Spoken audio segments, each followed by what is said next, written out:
Prime Minister's National Award for Children, India's highest civilian honor bestowed upon exceptional achievers under the age of 18 in the category of innovation. Success can be defined as a combined recipe of courage, attitude, and approach. If we take a look into the life history of great personalities, we can find that they have dealt with even small issues of their lives in a unique way. That distinctiveness helped them to pave their path to accomplish uphill tasks on their onward journey. They were spirited towards their work and determined in their efforts. Therefore, they made their lives a source of inspiration for all generations alike. These are the apt words for our today's guest, Master Srinath Mojesh Agrawal. We are privileged to have them with us to motivate and ignite the young minds of the Samran family. We also have with us our committee members who are always there with us to accomplish great things and add many feathers to our cap. Words are rose petals that are sprinkled with fragrance to invite one and all with warm greetings. I am extremely glad to welcome our today's guest, Honorable Master Srinath Agrawal, a genius kid. My hearty welcome to the President of Shri Brijlal Biyani Shiksha Samiti, Honorable Mr. Ashok Rathi Sir, and Honorable Mr. Om Prakash Latta Sir, Vice President of Shri Brijlal Biyani Shiksha Samiti. My affable welcome to Honorable C.A. Ashish Agrawal Sir, Uncle of Master Srinath. Last but not the least, my warm welcome to all the parents and my dearest students. Flowers create paradise on earth. Much of the beauty of nature is shown in flowers. So let us move to the floral welcome of our guest. May I request our headmaster, Mr. Mohan Rathi Sir, to welcome the chairman of the program, Honorable Mr. Ashok Rathi Sir, President of Shri Brijlal Biyani Shiksha Samiti.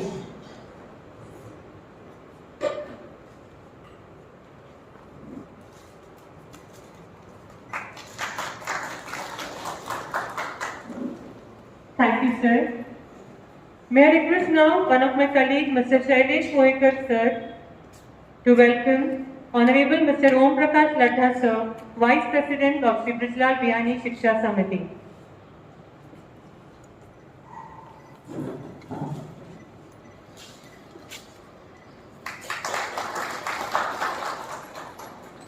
Thank you, sir. Now I would like to request Mr. Ashok Rathi Sir, President of Shri Brijlal Biyani Shiksha Samiti, to honor and welcome our today's guest, Honorable Master Srinath Agrawal.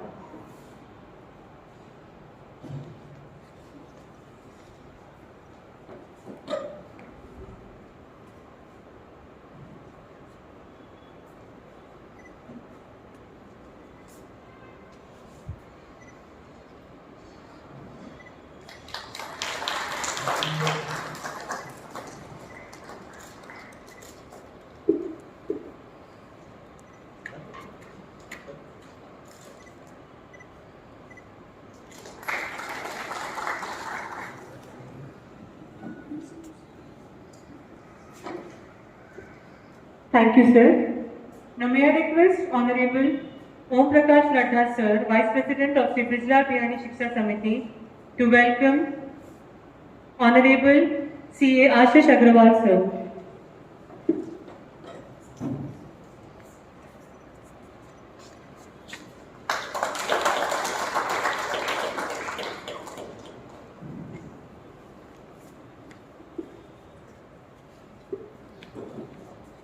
Thank you, sir. Now, I would like to call upon one of my colleagues, Mr. Ashish Ambulkar Sir, to introduce our today's guest, Honorable Master Srinath Agrawal.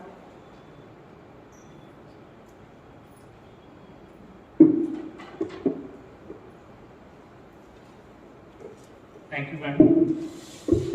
Thank you, madam.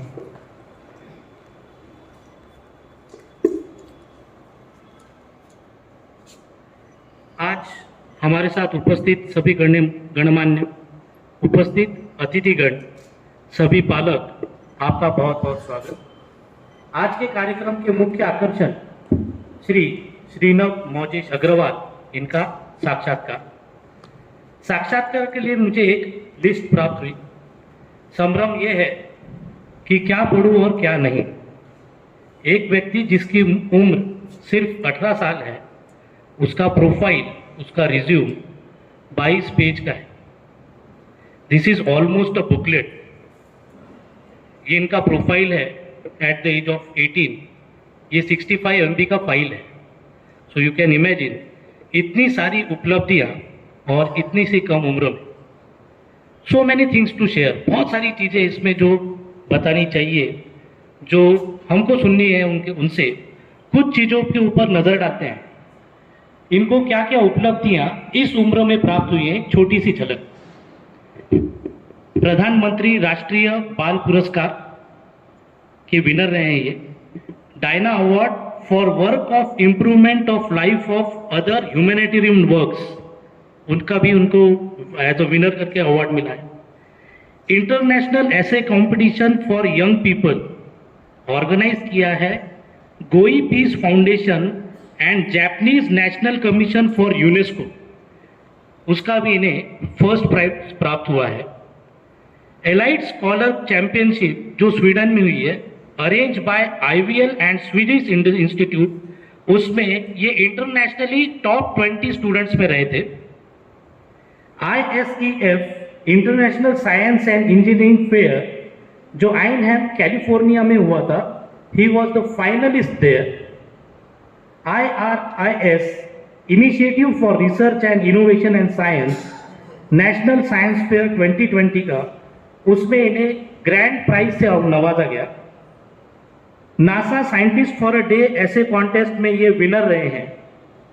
IYMC International Youth Challenge, one of the biggest online maths olympic competition, उसमें ये first आए हैं globally first. Asia book of records में इनका enrolment हो चुका है। India book of records में भी इनका एनरोलमेंट हो चुका है। यही उम्र में इनकी कुछ बुक्स भी पब्लिश हुई है। For a sake like thank you Modi ji on prime minister schemes and policy, ये भी इनका एक बुक निकला है। कुछ और बुक्स है like a young explorers journey of science. इसके अलावा करीब 200 article, 200 and more articles in national and international newspapers, magazines, portals and so many things. जो भी ऑनलाइन मैकेनिज्म अवेलेबल है उस पर आप अवेलेबल हैं। कई सारे प्रोजेक्ट इनके कंप्लीट हो चुके हैं, लाइक रिसर्च ऑन ओकरा भिंडी जिसे अपन बोलते हैं, मैग्नम रिसर्च जो चल रहा है, जिसके बारे में अपन इनसे पूरी जानकारी लेंगे। एप्सिलॉन कोड के ऊपर इनका अपना एक प्रोजेक्ट कंप्लीट है। और अगर थोड़ा सा अलग जाके देखें, other than research and all, तो ओल्डीज गोल्डीज क्लब भी इन्होंने एक क्रिएट किया है। उसके ऊपर भी काफी सारी चीजें जाननी पड़ेगी उनसे कि what is oldies Goldie's club और ये एज में इन्होंने कैसे ये लेवल तक सोचा है। कुछ अगर हम ये सारी चीजें रिसर्च और अदर कुछ चीजें छोड़ देते हैं और सिर्फ एकेडमिक के ऊपर अगर देखते हैं, तो 10th इनका ICSE बोर्ड में ऑल इंडिया 3rd रैंकिंग है। JEE एडवांस में 787 का स्कोरिंग है। और बहुत कुछ है, बहुत सारी चीजें हैं जो हमको इनसे जाननी है। आई एम श्योर कि आप सभी भी बहुत ज्यादा उत्सुक होंगे कि क्या पर्सनैलिटी है, कैसे इतनी सारी चीजें इतने कम एज में आदमी अचीव कर सकता है या सोच भी सकता है। इस कार्यक्रम को हम साक्षात्कार के रूप में लेंगे और जल्दी ही साक्षात्कार शुरू करेंगे। एक छोटा सा इंट्रोडक्शन मैंने सर का दिया है यहाँ पे और जल्दी हम साक्षात्कार शुरू करेंगे। Thank you.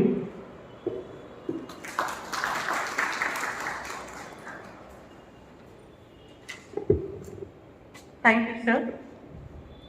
May I request our principal, Mr. Mohan Rathi, sir, to escort the dignitaries on the dais to be comfortable in front of the stage. हम सभी यही जानना चाहते हैं कि आपने इतनी कम उम्र में इतनी सारी उपलब्धियां हासिल की है, इसका श्रेय आप किसे देना चाहते हो? A very warm good evening.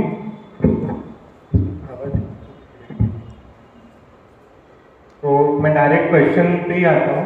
सबसे ज़्यादा क्रेडिट मैं इसे मेरे दादा दादी को और मम्मी पापा को देना चाहता हूँ, जो बचपन से ही हमारे घर में काफ़ी प्रोडक्टिव एनवायरनमेंट रहा है, जैसा मैं मानता हूँ।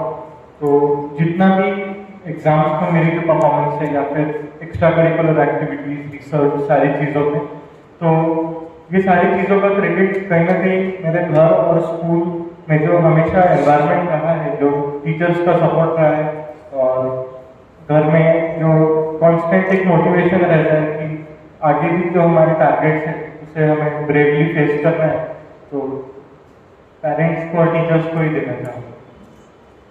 डेफिनेटली आपका फैमिली सपोर्ट तो बेशक अच्छा ही होगा। स्टिल जानना चाहेंगे कि आपकी जर्नी कैसे शुरू, how you are started, like first achievement, second achievement and which age, कौन से एज में कैसा शुरू हुआ? तो ये सब की शुरुआत मैं तो कहूँगा कि जब मेरी स्कूलिंग स्टार्ट हुई तभी से हो रही हुई है।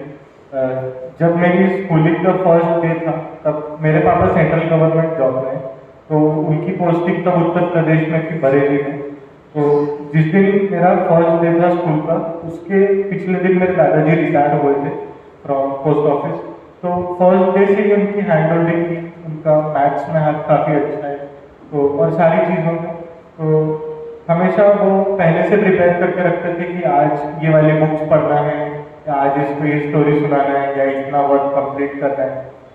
तो कॉन्स्टेंटली एक जैसे मतलब टीवी देखना शुरुआत में या टाइम वेस्ट करना, ये बचपन से हैबिट उन्होंने कभी लगने ही नहीं दी, जिसका अभी काफ़ी ज़्यादा फायदा मिलता है, स्पेशली फ्रॉम ग्रेड 5 ग्रेड 6। इसके अलावा मैंने आर्टिकल्स पब्लिश करना शुरू किया था जब मैं 7th स्टैंडर्ड में था।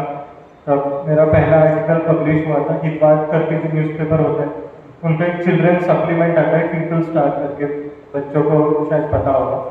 तो उसमें मेरा पहला आर्टिकल पब्लिश हुआ था एपीजे अब्दुल कलाम सर के बारे में, और वहीं से एक हैबिट सी बन गई कि हर सैटरडे को आर्टिकल पब्लिश होना है, तो उसके लिए वेडनेसडे के पहले आर्टिकल को भेजना जरूरी है, और उसके लिए वीक लॉन्ग अलग अलग मैगजीन्स पढ़ना। मतलब स्कूल में भी जब फ्री टाइम रहता था तो मैं लाइब्रेरी में रहता था, नई चीज़ें एक्सप्लोर करना। साइंस में मेरा शुरुआत से काफ़ी इंटरेस्ट है, तो आर्टिकल में हम नया क्या बता सकते हैं जिससे बच्चों का अटेंशन अट्रैक्ट हो, ज़्यादा लोग वो आर्टिकल्स को पढ़ें। ये सारी चीज़ें बैक ऑफ द माइंड कहीं ना कहीं चलते रहती हैं। तो कई सारी नई चीज़ें मैं अभी भी हैबिट है कि यूट्यूब पे या साइंस जर्नल्स, मैगजीन्स, जहाँ से भी नई इंफॉर्मेशन या नया कुछ पता चले, वहाँ मतलब मैं वो सोर्स को देख ही चुका हूँ। So you explore the thing. Yes. Nice. यहाँ मैं यही बताना चाहूँगी कि हमारे भी काफ़ी बच्चे हैं, अभी आज प्रेजेंट भी है श्रेया सेठर, वो भी काफ़ी पोएम्स आर्टिकल्स लिखती है जो ट्विंकल मैगजीन में पब्लिश होते हैं। तनीषा गायकवाड़ है, राजन साबू है, तो ये लोग भी बहुत अच्छा लिखकर उनके भी आर्टिकल्स जो है वो मैगजीन में आए हैं। तो मैं पहले से कहूँगी एक बार उनके लिए ताली बजाई जाए। बचपन में पपीते के पेड़ पर लगे वायरस के लिए आपने रोग प्रतिकारक इलाज की खोज की है। आपके इस आविष्कार से किसान को काफ़ी राहत मिली है। आपकी इस उपलब्धि के लिए आपको राष्ट्रीय बाल पुरस्कार से प्रधानमंत्री द्वारा नवाजा गया। आपकी इस खोज के बारे में श्रोताओं को साझा करें। तो मैं पहले थोड़ा बैकग्राउंड देना चाहूँगा। जो येलो मोज़ेक वायरस है, ये इंडिया के करीब 80% क्रॉप्स को अफेक्ट करता है, और जिनमें सबसे प्रोमिनेंट है भिंडी, पपीता, ऐसे प्लांट्स को। और अगर ये एक बार फार्मर की फील्ड में लग जाता है तो ऑलमोस्ट उनकी सारी फसल खराब हो जाती है, और जो उनका यील्ड है वो काफ़ी कम हो जाता है, जिसकी वजह से फार्मर्स को काफ़ी लॉसेस होते हैं। तो ट्विंकल स्टार में ही इसके बारे में मेरा एक आर्टिकल पब्लिश हुआ था। और इसके बाद एक वीड है जिसका कॉमन नेम जो होता है वो है कम्बर मोड़ी, और साइंटिफिक नेम है उसका ट्राइडेक्स प्रोकेम्बेस। तो इस पर भी मैंने एक आर्टिकल पहले पब्लिश किया था। और हमारे घर में जैसा मैम ने बताया एक पपीते का झाड़ है जिसपे ये सेम येलो मोज़ेक वायरस की जो बीमारी है वो उसे हुई थी। और मेरी जो दादी है वो काफ़ी, जैसे हमारी एंसेस्ट्रल नॉलेज है और आयुर्वेद और इन सब चीज़ों में उनको काफ़ी बिलीव है। तो हमारे यहाँ जो काम करने वाली आजी आती है बर्तन धोने के लिए, वो भी काफ़ी एल्डरली है और वो हमारे घर के पास के स्लम से आती है। तो उनका भी ये जो एक नेचुरल इंस्टिंक्ट होता है कि इस चीज़ को नेचुरली हम ऐसे ट्रीट कर सकते हैं, ये काफ़ी डेवलप था। तो दोनों का यही डिस्कशन चल रहा था कि अजी ने ये सजेस्ट किया कि जो कंबर बॉडी का पाला है उसके रस को अगर आप स्प्रे कर देंगे तो फल आ जाएंगे पपीते के झाड़ पे फिर से, मतलब येलो मोज़ेक वायरस चला जाएगा। साइंटिफिक उसमें कुछ भी नहीं था, ना उन लोगों को येलो मोज़ेक वायरस के बारे में पता था, ना साइंस उसके पीछे की क्या है, बस उनको ये पता था कि ये इफेक्टिव है।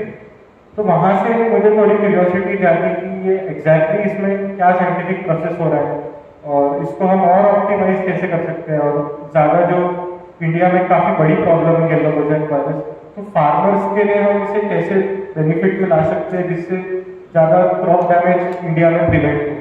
तो इसके लिए मैंने साइंटिफिक स्टडी शुरू की और केमिस्ट्री लैब में उसकी एनालिसिस फील्ड स्टडी 3 महीने तक, और इसके बाद मैंने ऐसा मेथड बनाया जिससे येलो मोज़ेक जो ड्राइडेक्स परफ्यूमेंस का एक्सट्रैक्ट है उससे हम 100% नेचुरली प्लांट्स में इम्यूनिटी क्रिएट कर सकते हैं येलो मोज़ेक वायरस के खिलाफ।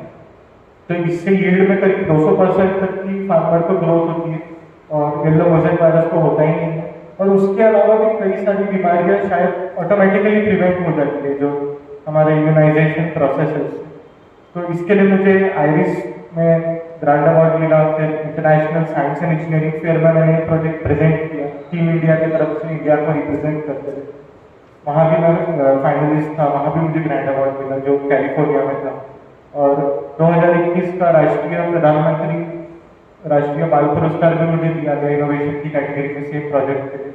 तो अवार्ड से ज़्यादा मैं तो कहूँगा आज करीब गुजरात, महाराष्ट्र और मध्य प्रदेश के करीब 20,000 से ज़्यादा फार्मर्स इसे एक्चुअली यूज़ कर रहे हैं। तो वो मेरे लिए ज़्यादा बड़ा अचीवमेंट है कि एक्चुअली लोगों की लाइफ में इससे इम्प्रूवमेंट हो रहा है।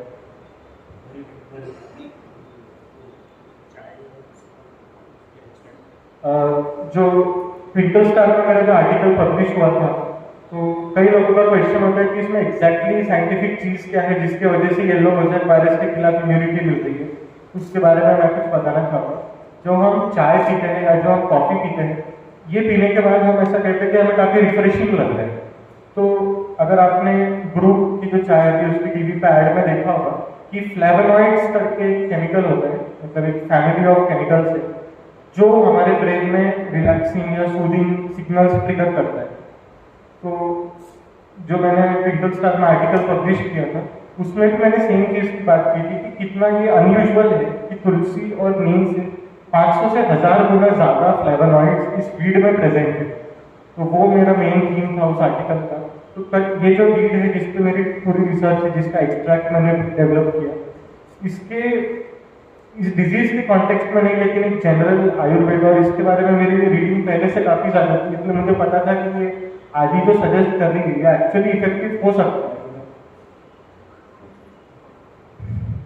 हम हमेशा कहते हैं कि स्टूडेंट्स के लाइफ में 3 स्टेजेस होते हैं, लर्न, अर्न एंड रिटर्न, और उसका पर्टिकुलर एज होता है। पर यहाँ हम देखते हैं कि श्रीनगर ने रिटर्न जो है समाज के लिए, सोसाइटी के लिए इतने कम उम्र में वो इतना कुछ दे रहे हैं, तो बहुत बहुत खुशी होती है, बहुत बहुत बधाई इसके लिए। श्रीनगर, हम जानना चाहेंगे what is oldies Goldie's club. मैंने आपके प्रोफाइल में पढ़ा था, आई वाज वेरी क्यूरियस, मैं काफी समझना चाहता हूँ। तो ओल्डी गोल्डी क्लब एक ऐसा कॉन्सेप्ट है कि जो हमारे एक वर्ल्ड में कॉमन प्रॉब्लम है कि जो सीनियर सिटीजन्स हैं, इंडिया में हमारा कल्चर काफ़ी अच्छा है तो इंडिया में ये प्रॉब्लम कम है, लेकिन वेस्टर्न कंट्रीज में, अमेरिका, यूरोप, यहाँ पे काफ़ी ज़्यादा प्रॉब्लम है कि उन्हें या तो ओल्ड एज होम में छोड़ दिया जाता है, एक जनरल नेग्लिजेंस रहता है यंगर जनरेशन की तरफ से ओल्डर पीपल के लिए, including in countries like Japan जिन्होंने ऐसे कंपटीशन कंडक्ट किया था। तो मैंने एक ऐसा ओल्डी गोल्डी क्लब का आइडिया डेवलप किया जहाँ पे जो हमारे सीनियर सिटीजन्स हैं ये एक्चुअली अपने लाइफ में शायद काफ़ी बड़े साइंटिस्ट रहे होंगे, काफ़ी पब्लिक प्रोफेसर रहे होंगे, इनका लाइफ में एक्सपीरियंस काफ़ी ज़्यादा है और इनके पास बताने के लिए काफ़ी कुछ है, लेकिन जनरल लोनलीनेस से फेस कर रहे हैं कि इनके पास सुनने वाला कोई नहीं है। तो ओल्डी गोल्डी क्लब का जो कंसेप्ट है, इसका मेन एम है कि इंफॉर्मेशन ट्रांसफर करना आगे की जनरेशन में। यहाँ पे जो यंगर जनरेशन है, जो स्टूडेंट्स हैं मेरे एज के, जो टीनेजर्स है, मेनली जो यूथ है आज इंडिया का या वर्ल्ड का, ये और जो हमारे सीनियर सिटीजन्स हैं ये मीटअप करते हैं, छोटे छोटे सेशंस लेते हैं। हमने कोरोना में भी जूम पे काफ़ी सेशंस लिए जिसमें सीनियर सिटीजन्स जनरली अपनी लाइफ के बारे में या जिस टॉपिक पे उनकी मास्टरी है उसके बारे में यंगर जनरेशन को बताते हैं। तो इससे दो पर्पस फुलफिल होते हैं। एक तो इनका जो नॉलेज है और एक्सपर्टीज है ये हम आगे की जनरेशन्स में पास ऑन कर पाते हैं, और दूसरा काफ़ी बड़ा बेनिफिट ये है कि जो इन्हें दिन भर लोनलीनेस या इनफैक्ट डिप्रेशन जैसी चीज़ों से फाइट करना पड़ता है, इसका भी एक काफ़ी आसान सोल्यूशन है। उनके पास 20 लोग होते हैं बात करने के लिए, तो वो भी खुल के काफ़ी सारी चीज़ें शेयर करते हैं। तो ओल्डर जनरेशन को भी इससे काफ़ी फायदा है और यंगर जनरेशन को भी काफ़ी फायदा है। तो मैंने इसी के ऊपर एक ऐसे लिखा था, ये जो कंसेप्ट है ओल्डी गोल्डी क्लब का, और उसे इंटरनेशनल ऐसे कॉम्पिटिशन फॉर यंग पीपल में मैंने सबमिट किया था, जो जापानीज गवर्नमेंट और यूनेस्को मिलकर कंडक्ट कराते हैं। तो इस ऐसे कंपटीशन में कई हज़ार बच्चों ने पार्टिसिपेट किया था सारे कंट्रीज के, और उसमें ग्लोबली मैंने ऐसे फर्स्ट सिलेक्ट हुआ था। इसके लिए मुझे एक हफ्ते के लिए टोक्यो में अवार्ड सेरेमनी के लिए बुलाया था। उस अवार्ड सेरेमनी के चीफ गेस्ट थी मोरक्को की प्रिंसेस और जापानीज सारे कंट्रीज के एम्बेसडर्स, उनके सामने इस आइडिया का डिस्कशन हुआ सारी चीज़ें। और आज जर्मनी, स्विट्जरलैंड, कई सारी कंट्रीज में एक्चुअली में ये क्लब्स अभी भी कंडक्ट किए जा रहे हैं। और मेन है कि जो आइडिया है ये काफ़ी ज़्यादा प्रोपोगेट हुआ है बड़े प्लेटफॉर्म पे बताने की वजह से। Actually it is very important. जैसे आई वर्ड अबाउट एक्सपीरियंस टैंक जिसे बोलते हैं, कि जो सीनियर सिटीजन होते हैं वो एक एक्सपीरियंस एसेट है कंट्री के लिए। तो उसके बारे में इतना अच्छा थॉट प्रोसेस लेके चलना, I really hats off to that, and you really doing marvellous. And one more thing, I am going through your profile, आपकी बुक पब्लिश हुई है thank you Modi ji, please explain. तो फिर से जब मैं 7th स्टैंडर्ड में था तो मोदी जी की गवर्नमेंट को शायद 1 या 2 साल हुए होंगे, तो वो काफ़ी सारी नई नई स्कीम्स रोज, जैसे ऑलमोस्ट नई स्कीम कोई आ रही है, प्रधानमंत्री जन धन योजना, मुद्रा योजना, डिजिटल इंडिया, स्वच्छ भारत अभियान।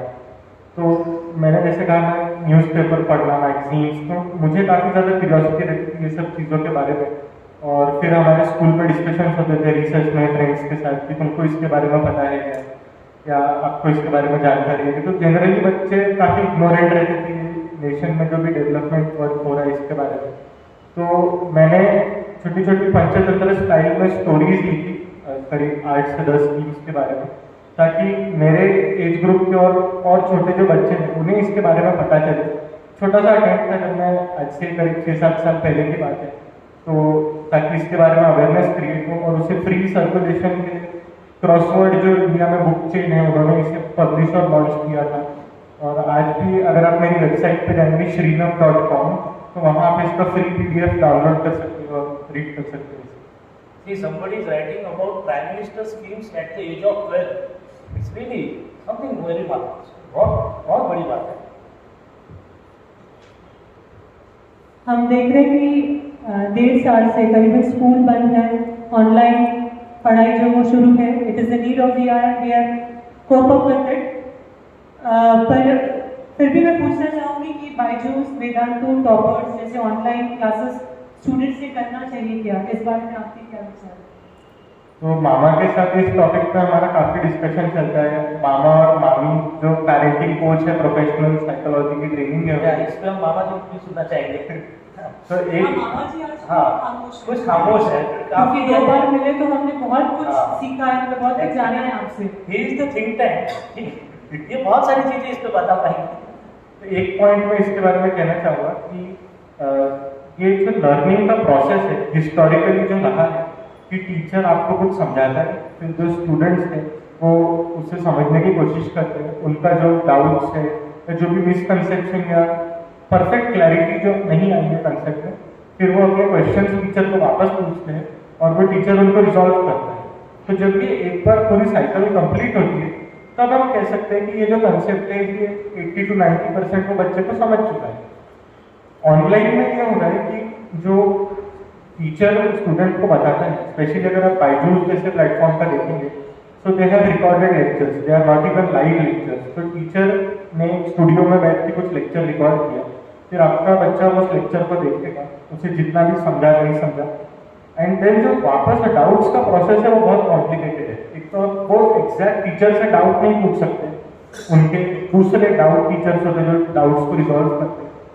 दूसरा, आपको उनको डाउट पूरा लिख के टाइप करके भेजना पड़ता है, तो बच्चे वैसे ही काफ़ी रिलक्टेंट होते हैं स्टडीज को लेकर।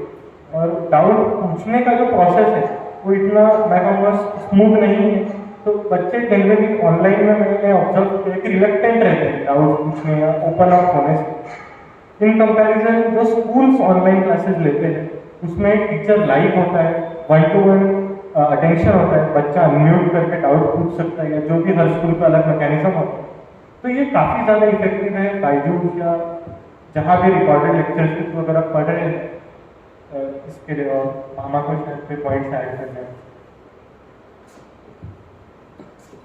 हेलो एवरीवन, मैं जानना चाहूँगा हेलो हाँ मैं जानना चाहूँगा यहाँ मूवीज कितने लोग देखते हैं? मूवीज अभी आप सर स्टार्ट सभी लोग देखते हैं।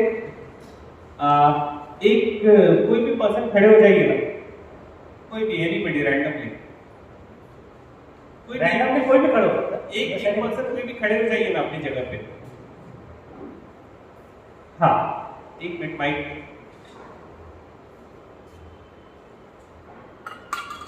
हाँ बेटा, आपका नाम?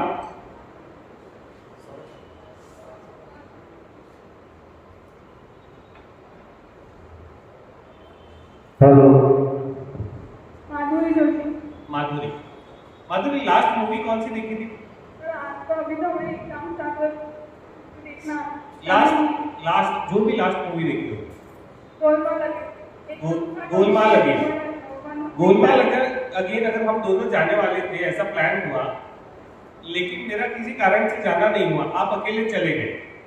और वो मूवी के बाद मैंने इंस्टेंट आपको कॉल किया, मैंने कहा मेरे को पूरी मूवी डिस्क्राइब करो। तो 3 घंटे की मूवी आप कितने देर में मुझे डिस्क्राइब करोगे? ये 5 या 10 मिनट में।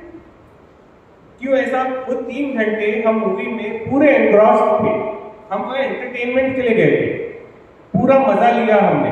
बाजू के चेयर पे क्या हो रहा था हमें पता नहीं, बट फिर भी आप 3 घंटे की मूवी को 5 मिनट में क्यों डिस्क्राइब कर पा रहे हैं? Because we were involved in that and we were enjoying that. तो उल्टा फिर तो रिटेंशन ज्यादा होना चाहिए ना।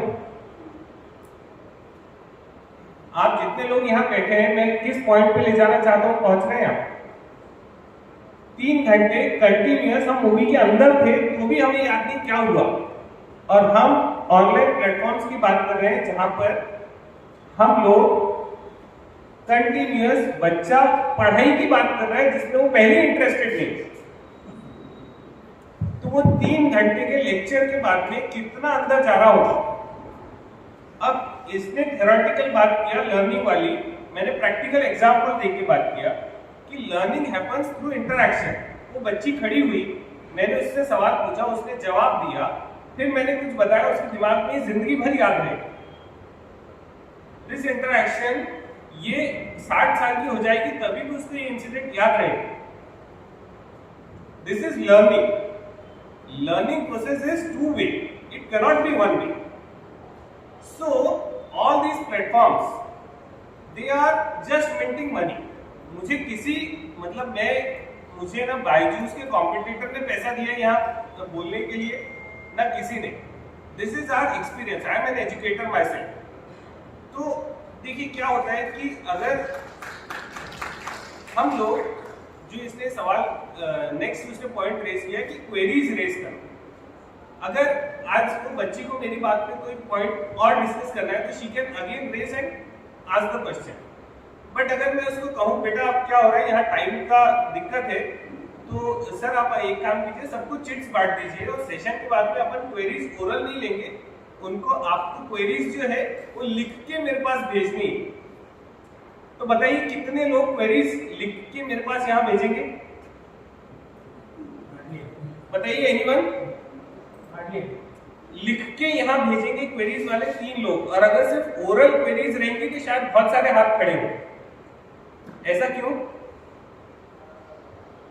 बिकॉज हम लोग जो ऑडियो मोड ऑफ कम्युनिकेशन है इसमें ज्यादा कंफर्टेबल है लिख के सवाल पूछने में। तो जो ऑनलाइन प्लेटफॉर्म्स है इसमें सवाल आपको चैट में पूछना पड़ता है। तो चैट में मुझे जो सवाल पूछना है उसको पहले फ्रेम करना है, उसको टाइप करना है, भेजना है, फिर वो पढ़ेगा, फिर कभी रिप्लाई करेगा।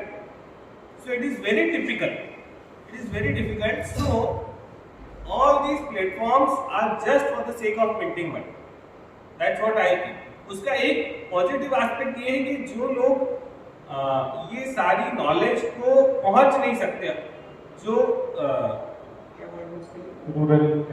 रूरल एरियाज या मतलब ऐसे जगह पे है जहां उनके लिए सारी नॉलेज पहुंचा पाना डिफिकल्ट है, उनके लिए ये अगर एक प्लेटफॉर्म के थ्रू उनको नॉलेज मिल रहा है तो ठीक है, but it is not for them because it is they are charging lakhs of rupees, तो उनके पास तो वैसे भी फंड्स नहीं इतने उनको देने के लिए। तो these platforms are not for them, these platforms are for you all, आपके जेब से पैसा निकालो। Thank you. Thank you Ashish sir. Ashish sir के पास ऐसे बहुत सारे जवाब हैं जहाँ पे आपको सोचने में मजबूर हो। Thank you. श्रीनभ, एक और सवाल था, बच्चे जैसे आजकल हर चीज गूगल करते हैं, ब्राउजर पे जाके हर चीज का जवाब सच है गलत, तो आपका क्या टेक है इसके ऊपर, कितना डिपेंडेबिलिटी हमारी गूगल ब्राउजर या फिर कोई भी ब्राउजर? तो एक कॉमन, जब मैं स्कूल के प्रोजेक्ट्स पढ़ता हूँ तो बच्चे लिखते थे सोर्स गूगल। तो एक कॉमन मिसकंसेप्शन है कि गूगल आपको इंफॉर्मेशन बता रहा है। Google by design is a search engine. उसका काम है जितनी भी वेबसाइट्स इंटरनेट पर अवेलेबल है उसको क्रॉल करके उसमें से डेटा निकाल के आपको प्रेजेंट करना। गूगल खुद का डेटा कभी नहीं बनाता आपको क्वेरी आंसर करने के लिए।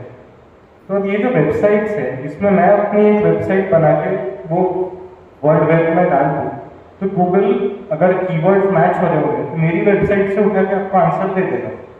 और इसमें क्रेडिबिलिटी कितनी होगी कुछ भी नहीं, क्योंकि because I am not a professor या मेरे पास जरूरी नहीं कि करेक्ट आंसर हो आपकी क्वेरी का। तो ऐसे ही होता है, कई सारी वेबसाइट जो है, जैसे आपको बच्चों को स्पेशली पता होगा टॉपर, डाउटनट और वेदांत और ये सारे जो प्लेटफॉर्म्स हैं, इनका मोटिवेशन ये है, ये इस तरह से ऑप्टिमाइज करते हैं कि आप जब आपकी क्वेरी टाइप करें तो सबसे ऊपर इनके पेजेस खुल के आए।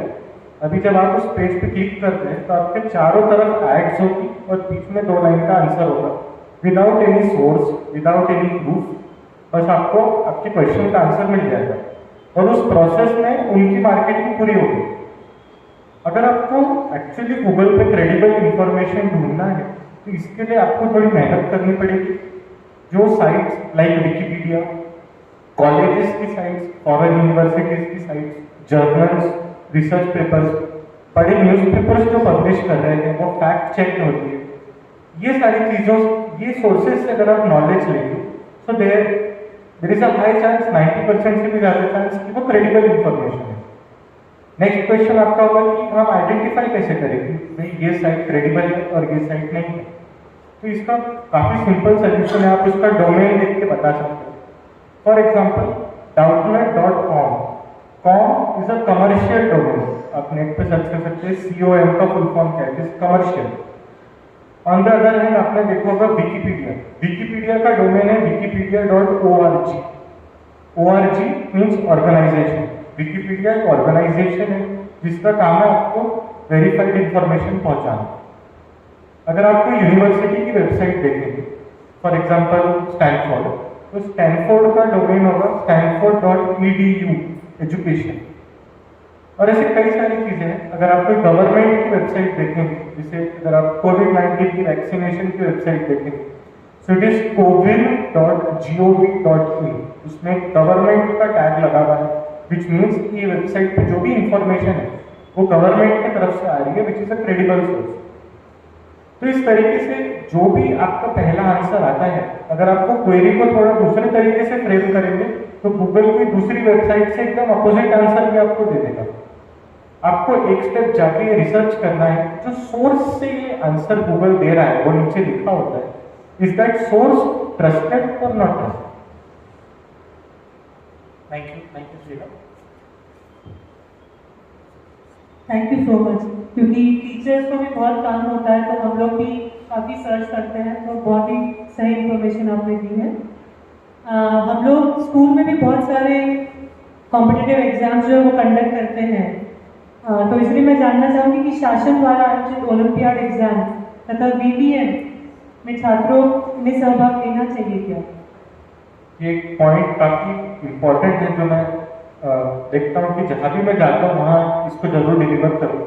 स्कूल लेवल पे हमारा ओलंपियाड या एग्जाम्स देने का मेन पेरेंट्स और बच्चों का मोटिव होता है कि दूसरी स्कूल में वो एग्जाम हो रही है या मेरा फ्रेंड ये एग्जाम दे रहा है तो मुझे भी ये एग्जाम देना है।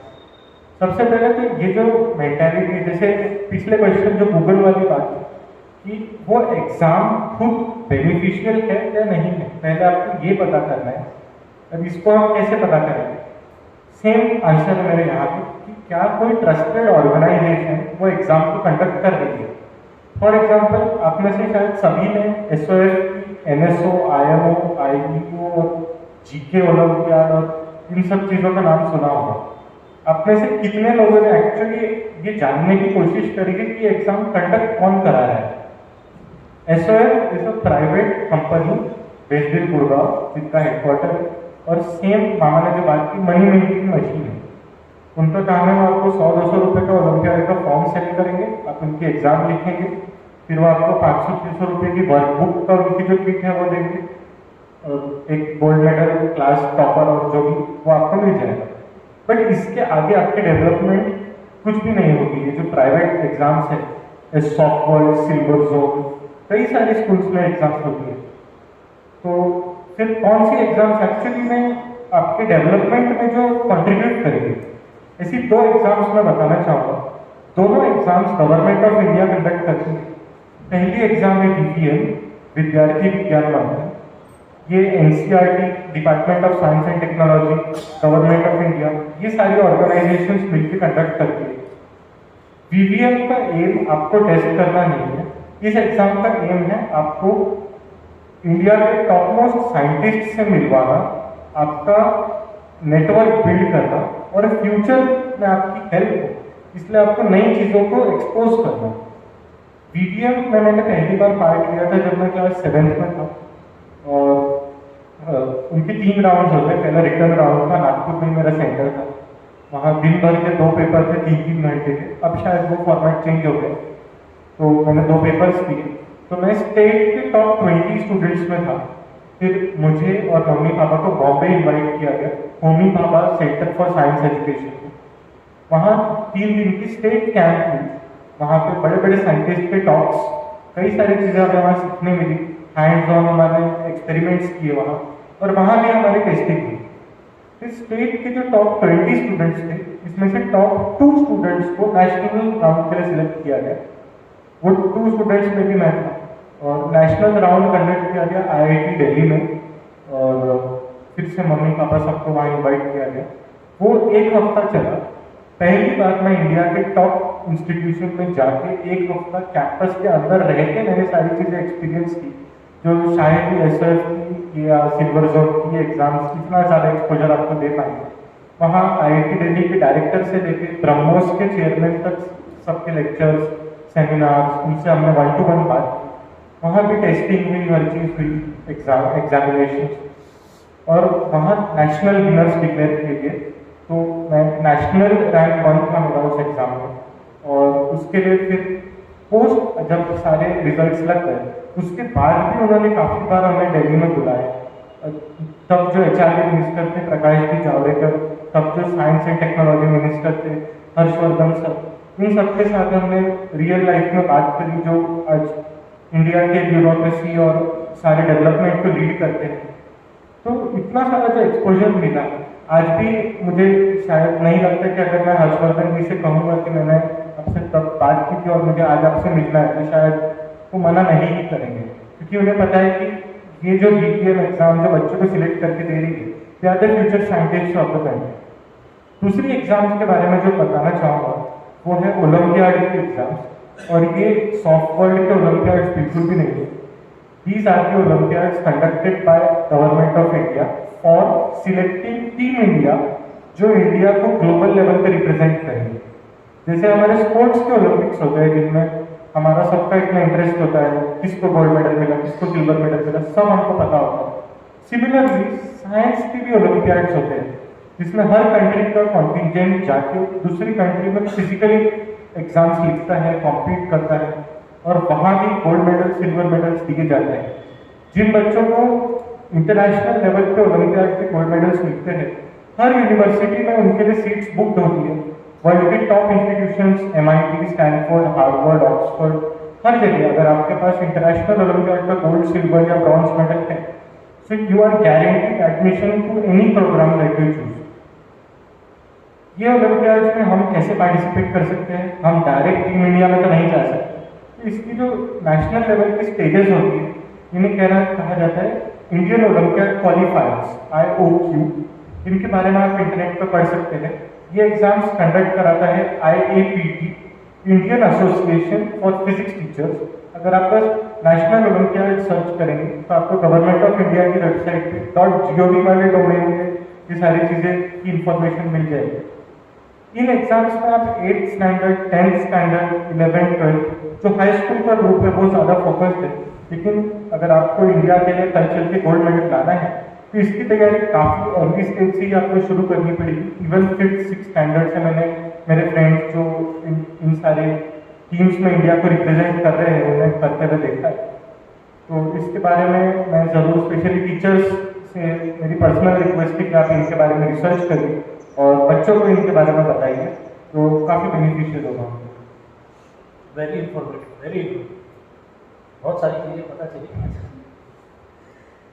इसलिए तो आपसे सुनना चाहेंगे like extra curricular activities, hobbies, writing, music, something. तो अभी तक जैसा आप समझ गए कि मेरी मेन एक्स्ट्रा करिकुलर एक्टिविटीज़ है रीडिंग, राइटिंग। मैं एकेडमिक सब्जेक्ट्स के अलावा मैं पोएट्री लिखता हूँ और 2018 का जो वॉर पोएट्री कंपटीशन था वर्ल्ड वॉर के मेमोरियम में होता है लंदन की लाइब्रेरी में कंडक्ट करके, उसमें भी मेरी poem was first all over the world. इसके अलावा मेनली मेरा इंटरेस्ट में काफ़ी प्रोग्रामिंग में भी मेरा काफ़ी ज़्यादा इंटरेस्ट, और मैंने कुछ सॉफ्टवेयर भी डेवलप किए हैं वर्ल्ड की लीडिंग आर्टिफिशियल इंटेलिजेंस कंपनीज के साथ। और स्पोर्ट्स में मुझे बैडमिंटन काफ़ी पसंद है। अपार्ट फ्रॉम दैट कंटिन्यूस मेरी हैबिट है, अगर मैं कुछ नहीं कर रहा हूँ मतलब एकेडमिक या कुछ लिख या पढ़ नहीं रहा हूँ, तो म्यूज़िक से भी काफ़ी ज़्यादा लगाव है। मैं ऑलमोस्ट सारे एल्बम्स सुनता रहता हूँ और मेनली अगर मैं स्पॉटिफाई ऐसा कुछ लॉगिन भी करता हूँ तो मेरा मेन पॉडकास्ट की तरफ ज़्यादा रुझान होता है म्यूजिक से, कि जो बड़े बड़े लोगों का वर्ल्ड के टॉपिक्स के बारे में क्या कहना है, इलॉन मस्क का पॉडकास्ट है, इन सारी चीज़ों को मैं फॉलो करता हूँ। उसमें भी आप साइंस ही एक्सप्लोर करते हैं? नहीं, जनरली वर्ल्ड में जो भी हो रहा है इंक्लूडिंग पॉलिटिक्स, इकोनॉमिक्स है, find out the views, right. मैं यहाँ ये भी कहना चाहूँगी कि हमको कल ही मामा जी ने बताया कि एक्स्ट्रा करिकुलर में वो तो ICSE बोर्ड पढ़ रहे हैं, पर फिर भी उन्होंने स्टेट बोर्ड की भी बुक्स पढ़ी है, CBSE की भी, NCERT की भी बुक्स पढ़ी है। तो जो भी स्टूडेंट्स यहाँ मौजूद हैं, मैं उनको कहना चाहूँगी कि ऐसे नहीं कि आपका जो सिलेबस है आपने उतना ही पढ़ना चाहिए। आप जो हम लोग भी रेफर करते हैं कि आप जब कॉम्पिटिटिव एग्जाम्स के लिए अपियर करते हो तो NCERT की बुक्स पढ़ो। तो ये बहुत ही अच्छी इन्फॉर्मेशन हमको दी थी आशीष सर ने। अगला सवाल जो मेरा है वो ये है कि आपके जीवन का मूल उद्देश्य है नोबेल पुरस्कार प्राप्त करना, और अभी से मुझे प्राउड फील हो रहा है कि हाँ, श्रीनर जो है वो नोबेल पुरस्कार लाएगा और वो हमारे विदर्भ से होगा, वो और भी खुशी की बात है। तो इस विषय में मैं आपके क्या विचार है ये जानना चाहूँगी। तो सबसे पहले मैं बताना चाहूँगा कि नोबेल पुरस्कार स्पेशली मेरा अट्रैक्शन क्यों है। जनरली अगर हम साइंस या रिसर्च की बात करें तो सबसे बड़ा जो प्राइज गेन किया जा सकता है इस फील्ड में वो नोबेल प्राइज तो जरूर है, लेकिन जैसे सर ने बताया था कि वर्ल्ड से 20 स्टूडेंट सिलेक्ट किए गए थे। स्वीडन में एक 2 हफ्ते की एनवायरमेंटल कैंप थी जो स्वीडिश इंस्टीट्यूट ने कंडक्ट की थी, उसमें मैंने अप्लाई किया था और वहाँ मेरा सिलेक्शन हुआ था। उस कैंप में हम 2 हफ्ते तक स्वीडन में, मैं अकेला था बिना पेरेंट्स के, और मतलब हमारे इंडिया की पूरी टीम थी जो इंडिया को रिप्रेजेंट कर रही थी। वहाँ पे हमें कई जगह उन्होंने विजिट्स के लिए लेके गए एज गवर्नमेंट गेस्ट। तो वहाँ एक जगह हमें नोबेल म्यूजियम में भी लेके गए। आप में से कई लोगों को पता होगा जो नोबेल प्राइज है वो दिया जाता है अल्फ्रेड नोबेल की मेमोरी में, जो खुद स्वीडिश थे, उनका सारा काम स्वीडन में हुआ और आज स्वीडिश गवर्नमेंट उस चीज़ को फंड करती है। तो नोबेल प्राइज जहाँ दिया जाता है जहाँ उसका डिसीजन होता है फाइनल, जहाँ नोबेल प्राइज अवार्ड होता है, जहाँ स्वीडन के किंग आके नोबेल लॉरेट्स को प्राइज देते हैं, जहाँ पर डिनर होता है, सारी लोकेशंस पे हमारी विजिट हुई थी। वहाँ जो एक नोबेल म्यूजियम है, जो एंशिएंट कई सालों से जो नोबेल प्राइज दिए जा रहे हैं, वहाँ जो साइंटिस्ट जो एपरेटस यूज करते हैं, नोबेल प्राइज के एक्चुअल मेडल्स वहाँ डिस्प्ले पे थे और सारी चीज़ें। तो ये सब चीज़ों से मुझे काफ़ी अट्रैक्शन हुआ कि इस चीज़ के पीछे जो थॉट है वो काफ़ी मैं कहूँगा प्योर है। नोबेल प्राइज की जो पूरी फिलोसॉफी है उसके बारे में किसी और दिन हम बात करेंगे। तो वहाँ मुझे हमने अल्फ्रेड नोबेल के हाथ से लिखी हुई विल फर्स्ट डिस्प्ले है। अगर आप नोबेल म्यूजियम में कभी जाते हैं तो गेट में आप जैसे एंटर करते तो अल्फ्रेड नोबेल जब डेथ नोट पे उन्होंने अपनी जो विल लिखी थी जिसमें उन्होंने डिस्क्राइब किया था कि भले ही मैंने जिंदगी में डायनामाइट का इन्वेंशन किया लेकिन ये काफ़ी डिस्ट्रक्टिव इन्वेंशन साबित हुआ और मैं जो भी मेरे पाप है इसको धोने के लिए I am starting the Nobel fund. मैंने अपनी ज़िंदगी की जितनी भी अर्निंग्स है इसे मैं एक नोबेल फंड के रूप में ह्यूमैनिटी को डोनेट करता हूँ, जिससे वर्ल्ड के जो लीडिंग रिसर्च है उसको रिवॉर्ड किया जाए। तो ये सारी चीज़ें कहीं ना कहीं मुझे टच की और मुझे लगता है कि इसके लिए मुझे काम करना चाहिए और मैंने कुछ स्टेप्स लेना शुरू कर दिया।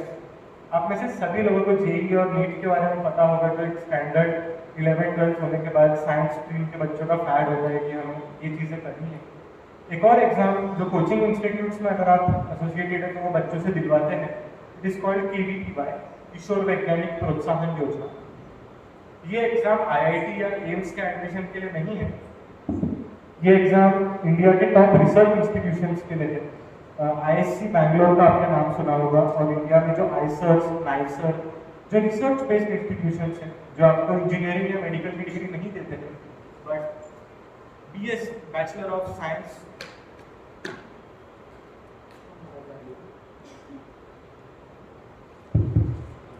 जो आपको BS की डिग्री देते हैं, इस इंस्टीट्यूशंस के लिए एग्जाम होती है और ये 11th, 12th और फर्स्ट ईयर में आप KVPY के एग्जाम को दे सकते हैं। तो मैंने 11th में इस एग्जाम को दिया था और मेरा ऑल इंडिया रैंक था उसमें 136, जिसके बेसिस पे मुझे ISC बैंगलोर में एडमिशन ऑफर किया and I will be pursuing bachelor of science in the next 4 years at ISC Bangalore.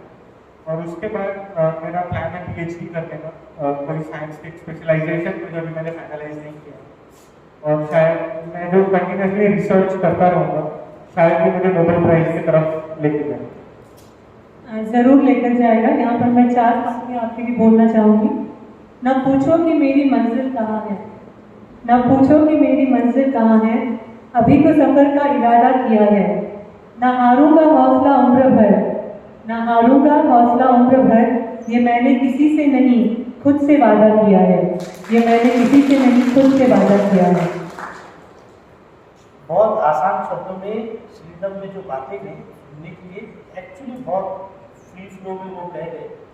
Sweden, Stockholm, Nobel, ये एक्चुअली वेरी टफ टास्क। वहाँ तक जाना, स्वीडन घूम के आना एक अलग चीज़ है और स्वीडन में नोबेल ऑफिस में जाके वहाँ पे वो चेम्बर में बैठना, ये सारी चीज़ फील करना भी एक बहुत बड़ी अचीवमेंट है। Definitely you will achieve that. बहुत अच्छा, इट्स रियली हैट्स ऑफ। आप इतनी उम्र में कैसे fine. Next question to you, आप आने वाले 10 साल बाद खुद को कहाँ देखते हैं? Where do you find yourself after 10?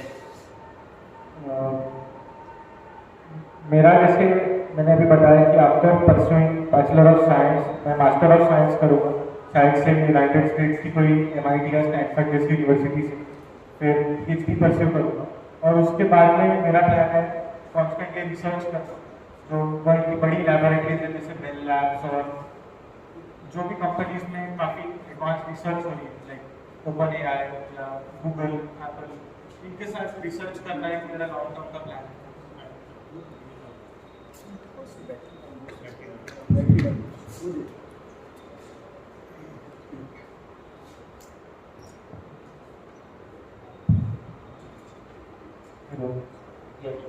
Can you please explain that? जैसे मैंने कहा मेरा नेक्स्ट 4 years मैं बैचलर ऑफ साइंस करूँगा ISC बैंगलोर में। उसके बाद मेरा प्लान है मास्टर ऑफ साइंस, फिर PhD फॉरेन की कोई यूनिवर्सिटीज, मेनली बिकॉज वहाँ कहीं ना कहीं नोबेल लॉरेट्स ज़्यादा है, वहाँ थोड़ा एक्सपोजर ज़्यादा है, लेबोरेटरीज थोड़ी ज़्यादा अच्छी है और सारी चीज़ें। और उसके बाद मैं खुद को कोई कंपनी में या कोई बड़ी साइंटिफिक लेबोरेटरी के साथ रिसर्च करता हुआ देखता हूँ अगले 10 साल में। Excellent plan, excellent plan. इतना क्लियर अगर हमारा विजन है एट द एज ऑफ 18 कि कौन सा कॉलेज और उसके बाद क्या अचीवमेंट करना है, तो डेफिनेटली जब हम इतना क्लियर देख पाते हैं तो ही हम वहाँ तक चल पाएंगे। तो नाइस प्लान है। यानी सबके दिल में आएगा, मुझे पूछना ही था, how do you find differ कि एक बहुत अच्छा brochure, prospectus, 7 star facilities, CBSE, ICSE, ये सब चीज़ों का करियर के ऊपर क्या does it make any difference कि 7 स्टार फैसिलिटी है, बहुत पॉश स्कूल है, प्रॉस्पेक्टस बहुत हाई फाई है, तो उसका क्या फर्क पड़ता है? Does it make? तो मैं एक छोटी सी चीज़ बताना चाहूँगा। मेरी मम्मी और पापा दोनों MBA एंड PhD हैं। तो मेरी मम्मी का जो PhD का टॉपिक था वो लर्निंग एबिलिटीज़ और क्या फैक्टर्स होते हैं जो इन चीज़ों को इन्फ्लुएंस करते हैं।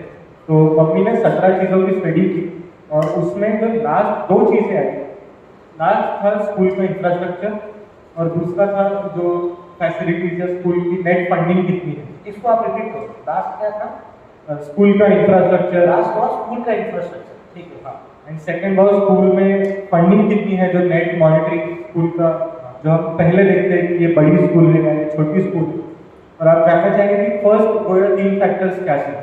तो सबसे पैरामाउंट जो फैक्टर था वो था स्कूल का एनवायरनमेंट, जो मेनली फोकस होता है कि स्कूल में टीचर्स कितने इंस्पिरेशनल है, या जनरली आप देखेंगे कई स्कूलों में काफ़ी पॉजिटिव एनवायरनमेंट होता है। और कई जो मेनली जो बड़ी स्कूल्स काफ़ी ज़्यादा जहाँ फंडिंग है वहाँ बच्चों में और टीचर्स फैकल्टी सब में ईगो एस्पेक्ट ज़्यादा होता है, जिसमें काफ़ी नेगेटिव वाइब्स आती है वहाँ। तो स्कूल से एक चीज़ हमें समझना जरूरी है कि हमारा टेक अवे क्या है। आप 10-12 साल के इंस्टीट्यूशन में देते हैं और उसके बाद आप क्या लेके जाते हैं वो इंस्टीट्यूशन से। नॉलेज तो सभी जगह ऑलमोस्ट इंडिया में CBSE, NCERT सारी चीज़ें सब कॉमन है, लेकिन क्यों कुछ स्कूल्स या कुछ इंस्टीट्यूशन ऐसे हैं जो कंटिन्यूसली बड़े रिजल्ट्स प्रोड्यूस करते हैं। जैसे कुछ स्कूलों में कंटिन्यूसली हर साल राष्ट्रीय बाल पुरस्कार जा रहा है। तो वहाँ जो कल्चर है, जो बच्चे काफ़ी ज़्यादा इंस्पायर्ड हैं, टीचर्स काफ़ी एक्स्ट्रा एफर्ट्स लेते हैं बच्चों के डेवलपमेंट में, लाइब्रेरीज और कुछ, जैसे मेरी तो खुद की स्कूल है, it was a very small, मतलब शायद ही आप देख के कहेंगे नहीं कि ICSE बोर्ड की स्कूल है, जो बच्चों को या पेरेंट्स को लगता है कि ICSE में जैसे मैंने कहा काफ़ी 7 स्टार है, ऐसी फैसिलिटीज़ होगी, ऐसा कुछ भी नहीं था। और मेनली मेरी जो स्कूल है वो स्पोर्ट्स फोकस्ड है। हमारी जो स्कूल का ज़्यादा फोकस है कि अगर 2 स्कूल के पास चॉइस है कि अगले पीरियड में हमें क्या रखना है, स्पोर्ट्स या मैथ्स का लेक्चर, तो वो स्पोर्ट्स पीरियड रखना प्रेफर करेंगे। तो उसके वजह से हमारी team football state level, national level पे काफ़ी एक्सेल करती है। तो उसी तरीके से कई स्कूल्स हमेशा बच्चों को स्टेम फोकस करता है, जो ये सारे कॉम्पिटिशन्स में मैंने पार्टिसिपेट किया। कई स्कूल से जो ऑटोमेटिकली अपने बच्चों को उसमें रजिस्टर कर ही देते हैं। अब इतना रिसर्च और सारी चीज़ें अगर टीचर्स अपने तरफ से एफर्ट लेंगे तो उसका रिजल्ट तो कहीं ना कहीं देखने जरूर मिलेगा। और जैसे आज आपने ये सेशन रखा है, आपको भी कई सारे नए कॉम्पिटिशन्स और अपॉर्चुनिटीज़ के बारे में पता चला। शायद आपकी स्कूल आपको और सपोर्ट करेगी अब मेरे थ्रू इस बातों को जानने के बाद। तो ये जैसे मैं कहूँगा एक फर्स्ट स्टेप है इसी डायरेक्शन में कि बच्चों का एक अच्छा एनवायरनमेंट और प्रोडक्टिविटी स्कूल की इंक्रीज करने के लिए। सर आपका? मैं ये बताना चाह रहा था कि इसकी मदर भी 11th-12th इसी इंस्टीट्यूशन की स्टूडेंट है।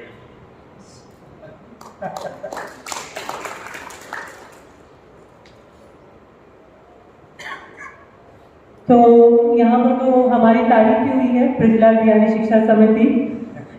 तो हमने देखा है कि हमारी स्कूल में मैं कहना चाहूँगी कि बहुत सारा प्लेटफॉर्म जो है बच्चों को उपलब्ध होता है, को करिकुलर एक्टिविटीज़ है, स्पोर्ट्स है या कॉम्पिटिटिव एग्जाम्स है। और आज हमारे बच्चे जो है वो बहुत अच्छे पोस्ट पर है।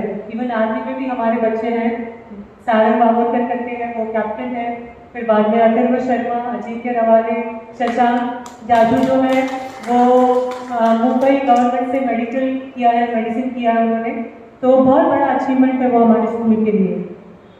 अगला जो मेरा सवाल है, छात्रों में किसी विषय में रुचि लाने हेतु अभी पेरेंट्स हैं यहाँ पर, तो पूछ रहे हैं पालक क्या कर सकते हैं? हाँ, आशीष सच्चाई। इसका जवाब देने के लिए मैंने माइक इससे इसलिए ले लिया क्योंकि शायद ये उतना इस आंसर के लिए रेडी नहीं। बेसिकली आज श्रीनभ आपके सामने श्रीनभ बन के कैसे बैठा है इसकी जर्नी मैंने देखी।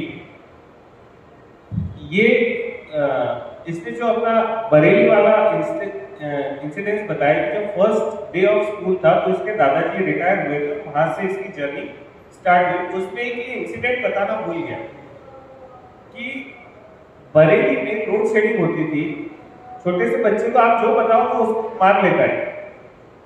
तो ये 2 बजे स्कूल से आता था और इसके घर पे लोड शेडिंग 2 से 5 डेली रहती थी और अप टू 7th रहती थी। ये 7th में इसको पता चला कि वो लोड शेडिंग नहीं थी, इसके दादाजी घर की लाइट बंद कर देते थे, घर की इलेक्ट्रिसिटी बंद कर देते थे और इसको बताया गया था कि वो लोड शेडिंग। ये जो 7 सालों के 3 घंटे, मैथ्स के टीचर्स कैलकुलेशन कर लीजिए कि 365 दिन इंटू 3 आवर्स इंटू 7 ईयर्स में इसने कितना कुछ अचीव किया होगा। बात वो नहीं, बात ये है कि इसके घर का एनवायरनमेंट नॉर्मली जो मैं एज एन एजुकेटर देखता हूँ, जो इसके पहले वाला सवाल था मैं उसको भी थोड़ा सा ऐड कर देता हूँ यहाँ पर कि मेरे पास पेरेंट्स आते हैं कि आईसीएसई बोर्ड अच्छा है, सीबीएसई अच्छा है या स्टेट बोर्ड अच्छा है, ये एक्स स्कूल अच्छी है, वाई स्कूल अच्छी है या जेड स्कूल अच्छी है। आप में से यहाँ जितने बच्चे पेरेंट्स बैठे हैं, यहाँ कोई ऐसा है क्या जो आसपास नहीं ट्रैवल करता है अपने वर्क के लिए? अराउंड 30-40 किलोमीटर्स डेली आना जाना होता है किसी का, किसी के हस्बैंड यहाँ जो बैठे हैं। हाँ भाई एक मिनट माइक दीजिए। सॉरी मोर्शी। तो मोर्शी को सुबह 1 घंटा पहले निकलते हैं अपने जॉब के लिए। ठीक है, देखो टाइम तो नहीं चाहिए लेकिन 1 घंटा जाना और 1 घंटा आना, और उसके बाद में आप उनको कोई एक छोटा सा काम बता दीजिए। नहीं करते हो? क्लियर इतने लोगों के बीच में बोल रहे हो, क्या हो जाता? वापस बताइए। माइक चालू नहीं है, थोड़ा जोर से है।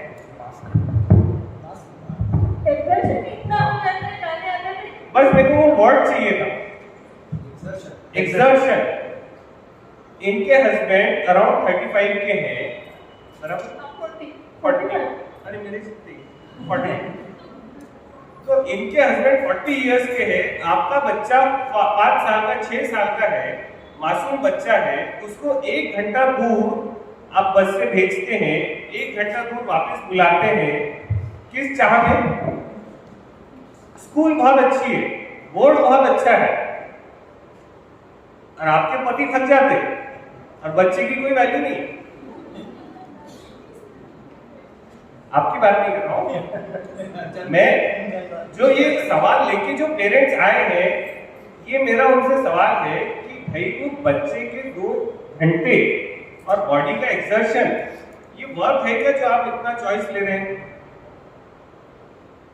बच्चा आईसीएसई बोर्ड में पढ़ रहा है, तो आईसीएसई बोर्ड के 40 बच्चे और स्टेट बोर्ड के 40 बच्चे।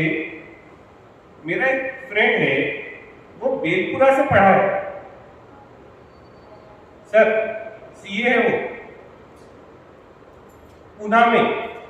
एक बैच में 8000 बच्चे पढ़ाता है वो, और एक स्टूडेंट की एक सब्जेक्ट की फीस उसकी, मतलब हम जैसे यहाँ बैठे हैं तो उसकी मल्टी स्टोरी क्लासरूम है, उसमें अगर आप, मैं सामने बैठा हूँ और मैं लेक्चर दे रहा हूँ तो ये वाले हॉल की फीस 15,000 है। ऊपर डिजिटल मैं सिर्फ स्क्रीन पे दिखूंगा, वो वाली स्क्रीन वाली क्लासरूम की फीस 12,000 है। ऐसे 6-6 महीने से उसके बैचेस रहते। कहां से पढ़ा है वो? बेलपुरा मेन से। अब आप बताइए, तो वो बच्चे में है, एनवायरमेंट में है जो आप घर पे दे रहे हो, या स्कूल आपको आपके बच्चे को बना के दे रहे हो? ये बहुत बड़ा मिसकंसेप्शन है जो हम पेरेंट्स के अंदर है कि हमने स्कूल में बच्चे को भेज दिया, अब सारी रिस्पॉन्सिबिलिटी इनकी है। ये दो यहाँ बैठे और वो बाकी ग्रीन साड़ी में उधर है और वो व्हाइट शर्ट पे उधर पीछे बैठे। कितना बड़ा मिसकंसेप्शन है। ये बच्चा स्कूल का रोल है, लेकिन रोल ज्यादा किसका है?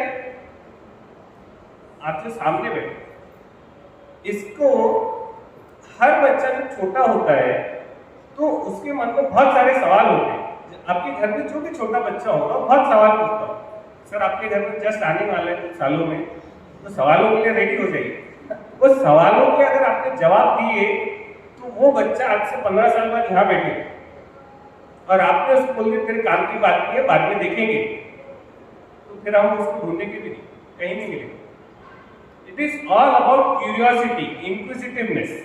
अगर हम उस क्यूरियोसिटी को पानी डालते जाएंगे तो पेड़ बहुत बड़ा होगा। क्यूरियोसिटी को दबाते जाएंगे पेड़ नहीं बनेगा। क्यूरियोसिटी को, अब आपका नेक्स्ट सवाल रहेगा कि इसके पेरेंट्स को इससे भी ज्यादा टैलेंटेड थे इसलिए उन्होंने पानी डाल दिया, हम में से कुछ नहीं पढ़े, कम पढ़े, हमको नॉलेज नहीं है। तो आज की जनरेशन के पास में बहुत बड़ा एक टूल है, यस आपके हाथ में है, लेकिन वो टूल है कि क्या है, टूल जैसे नहीं यूज कर रहे ना हम वो टूल को उसके हाथ में पकड़ा दे रहे। बेटा तेरे को जो भी चीज इसमें गूगल कर ले, तो वो उसका काम है गूगल करना या आपका काम है ढूंढ के उसको बताना। पर हमारे पास इतना समय क्या है ढूंढ के बताने का भी। तो हमने एक अमृत का प्याला जो हो सकता था उसको विष बना के उसके हाथ में दे दिया और फिर मेरे पास सेशन के लिए आते हैं, सर डिटॉक्सिफिकेशन का सेशन करा दीजिए हमारे स्कूल में। हमारे बच्चे मोबाइल से एडिक्टेड है तो डी एडिक्शन का एक वर्कशॉप कराइए हमारे स्कूल में आकर। बताइए 1-2 घंटे के सेशन के बाद में आपके बच्चे मोबाइल छोड़ देंगे? जिसकी आदत किसने लगाई है मुझे नहीं पता, मेहनत नहीं लगी। Thank you.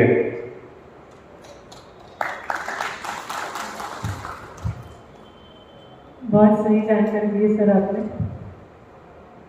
आज हमारे बीच जो पेरेंट्स और बच्चे उपस्थित हैं उनके लिए मैं आपका मैसेज जो है क्या होगा वो जानना चाहूँगा। मैसेज तो मेरा यही होगा कि इंडिया में करीब कई लाख बच्चे आप जैसे सेम करिकुलम फॉलो करते हैं, सेम एग्जाम्स आप लोग लिखेंगे, बोर्ड एग्जाम लिखेंगे, कल जेईई लिखेंगे। तो अगर इन सारी चीज़ों में आपको हट के ऐसा आइडेंटिफाई होना है कि ये श्रीनम अग्रवाल है या ये विराट कोहली है, अगर आपको जो स्टैंडर्ड चीज़ें हो रही है आपके आसपास उससे अगर अलग हट के आपको दिखना है, आपकी खुद का पर्सनैलिटी है, कई फॉरन में लोग आपको जानेंगे, तो उसका एक सिंपल सोल्यूशन है कि आपको एक्स्ट्रा एफर्ट्स मारने पड़ेंगे। जो एक्स्ट्रा कॉम्पिटिशन्स के बारे में मैंने बताया, अगर आपके इस सेशन से अगर आपको मोटिवेशन मिली है तो पहला काम आप घर पे जाके जो करेंगे वो इन एग्जाम्स के बारे में रिसर्च करेंगे, कॉम्पिटिशन, अपॉर्चुनिटीज। और मेनली हमें 2 तरह के बच्चे होते हैं। एक होते हैं जो जिन्हें पेरेंट्स कंटिन्यूसली कहते हैं कि तुम्हें अभी पढ़ना है, अगर तुम पढ़ोगे तो हम आधा घंटा खेलने देंगे या आधा घंटा तुमको मोबाइल मिलेगा। यानी वो जो बच्चा पढ़ रहा है वो आधा घंटा उसको मोबाइल मिलेगा, उस चीज के लिए 3 घंटे बस जो मैथ्स का होमवर्क है वो पीछे से देख देख के जो भी प्रोसेस करके उसे कंप्लीट कर दे। दूसरे बच्चे होते हैं जो, मैं आईसीएसई बोर्ड में, तो मुझे ये भी क्यूरियोसिटी लगी थी कि स्टेट बोर्ड वाले ने कुछ ज़्यादा तो नहीं पढ़ रहे, उनकी बुक में कुछ ज़्यादा तो नहीं दिया जो हमें आईसीएसई वाले नहीं पढ़ा। मैं पापा से जबरदस्ती करवा के तीनों बोर्ड्स की in fact international board, Cambridge board सारी हमारे घर में लाइब्रेरी से तो हम बुक तो कलेक्शन नहीं। तो खुद की मेरी क्यूरियोसिटी रहती थी एक्स्ट्रा ये जो सब्जेक्ट है इसमें कितनी डेप्थ में जाके कितनी अंडरस्टैंडिंग लूँ। इसी चीज़ों की वजह से शायद से साइंस मेरा फेवरेट सब्जेक्ट है, क्योंकि मैं इसे सबसे ज़्यादा लॉजिकल सब्जेक्ट मानता हूँ। तो आप खुद ही डिसाइड कर लीजिए इनमें से आपको किस पाथ में जाने से ज़्यादा सक्सेस होगा। और मैं कहूँगा आपकी एक अलग पहचान होगी जो जनरल कभी भी कहते हैं कि मुझे 10th में और 3 था आईसीएसई बोर्ड, वो मैं अपने सीवी में भी नहीं लिखा। अगर आप जो सर ने बताया 22 पेजेस का सीवी आप उसमें पूरा आखिरी तक जाएंगे तो आपको कहीं भी नहीं मिलेगा, बिकॉज ये चीज़ें जो सब लोग कर रहे हैं इसका एक्चुअली बेनिफिट कुछ भी नहीं। और उसके अलावा अगर मैं लिखूंगा कि मुझे जापान के इस कॉम्पिटिशन में फर्स्ट अवार्ड मिला, मैंने वहाँ इतना एम्बेसडर्स से मुलाकात की, मेरा नेटवर्क एक्सपांड हुआ। अगर मैं ये चीज़ अपनी सीवी में लिखूँ तो कल 100-200 लोग उस सीवी को जो पढ़ रहे हैं उन्हें नई चीज़ें पता चलेगी, उनका वैल्यू एडिशन होगा। तो मेरा जो कांस्टेंट लाइफ का एक ऑब्जेक्टिव है, जैसे मैंने कहा कि रिटर्न करते रहना, जो भी इंफॉर्मेशन है, जो भी मैं नया करता हूँ, मैं चाहता हूँ कि ज़्यादा लोगों तक वो पहुँचे। और अगर आप इस चीज़ को अपना लाइफ में एक बनाएंगे तो कहीं आपकी एक अलग पर्सनैलिटी तो जरूर होगी। एक पॉइंट यहाँ ऐड करना चाहूंगा, आईसीएससी का जो 3rd रैंक है, बोर्ड में एक जनरल टेंडेंसी 9th रैंक में बेटा बाकी कुछ नहीं करना। जो 3 महीने जिसके लिए राष्ट्रीय बाल पुरस्कार मिला है, 3 महीने ये खेत में था, सितंबर, अक्टूबर, नवंबर और फेब में बोर्ड था।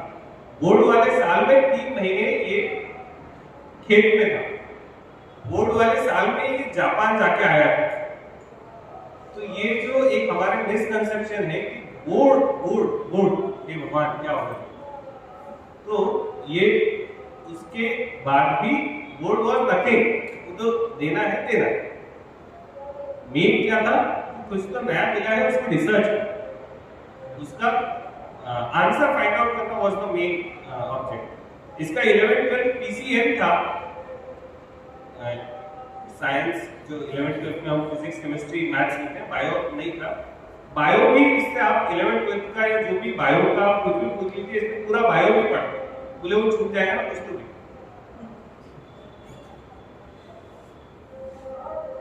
तो यहाँ मैं यही कहना चाहूँगी कि पेरेंट्स ने और बच्चों ने भी ये ध्यान देना चाहिए कि आपकी जो पढ़ाई है वो एग्जाम ओरिएंटेड नहीं होना चाहिए। आप जितना नॉलेज ले सको उतना नॉलेज लेने की कोशिश करना चाहिए। You should understand that all the teachers basically tell that just don't prepare for your exams but you should increase your knowledge, और वो अंडरस्टैंडिंग से ही पड़ेगा। हमारे बीच जो पेरेंट्स बैठे हैं उनके काफ़ी सारे क्वेश्चंस होंगे, सवाल होंगे, वो जानना चाहेंगे श्रीनभ से। तो हम एक ओपन हाउस यहाँ अरेंज करते हैं, तो जो भी पूछना चाहता है तो प्लीज़ आप खड़े हो जाइए ताकि आपके सवाल जो है वो श्रीनभ तक पहुँचे। आपके जो कोई क्यूरियोसिटी हो, कुछ भी सवाल हो, आप पूछ सकते हैं श्रीनभ से डायरेक्ट।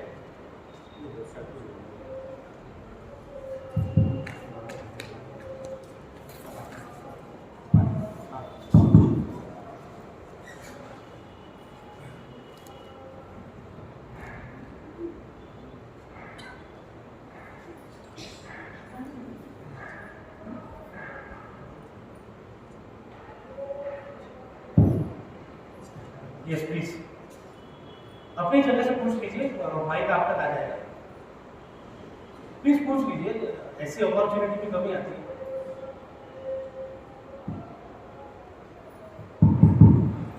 सर आपको क्वेरी लिख के पूछना है।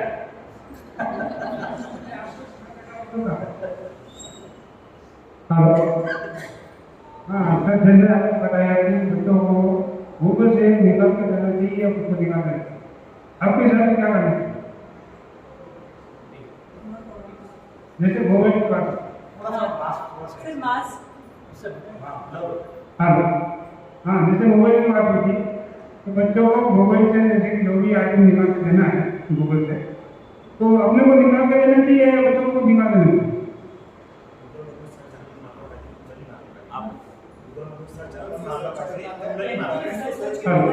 हाँ, तो ये डिपेंड करेगा सर आपके बच्चे की मैच्योरिटी।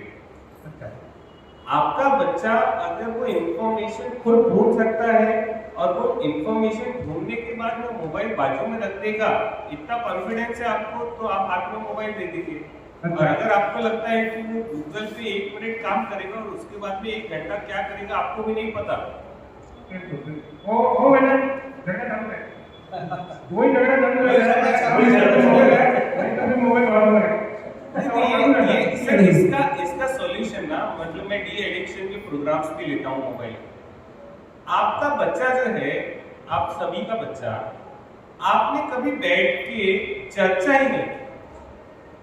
मैं सीए की क्लासेस भी लेता हूँ, कॉमर्स 11th-12th की और अपने सीए की कोचिंग।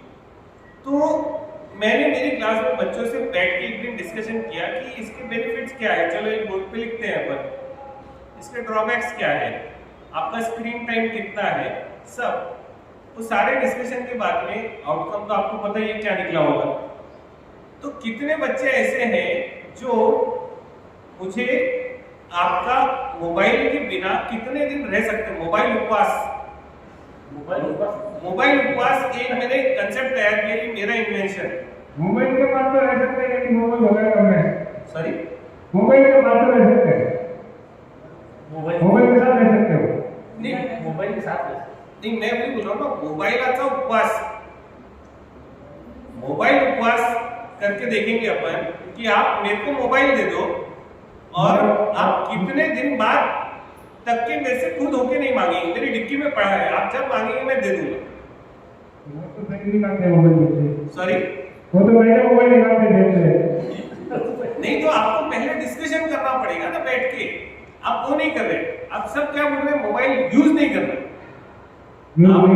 आपको पहले उसके साथ बैठ के पूरी चर्चा करनी पड़ेगी, और वो चर्चा का भी अब स्टेज बचा है कि नहीं मुझे नहीं पता।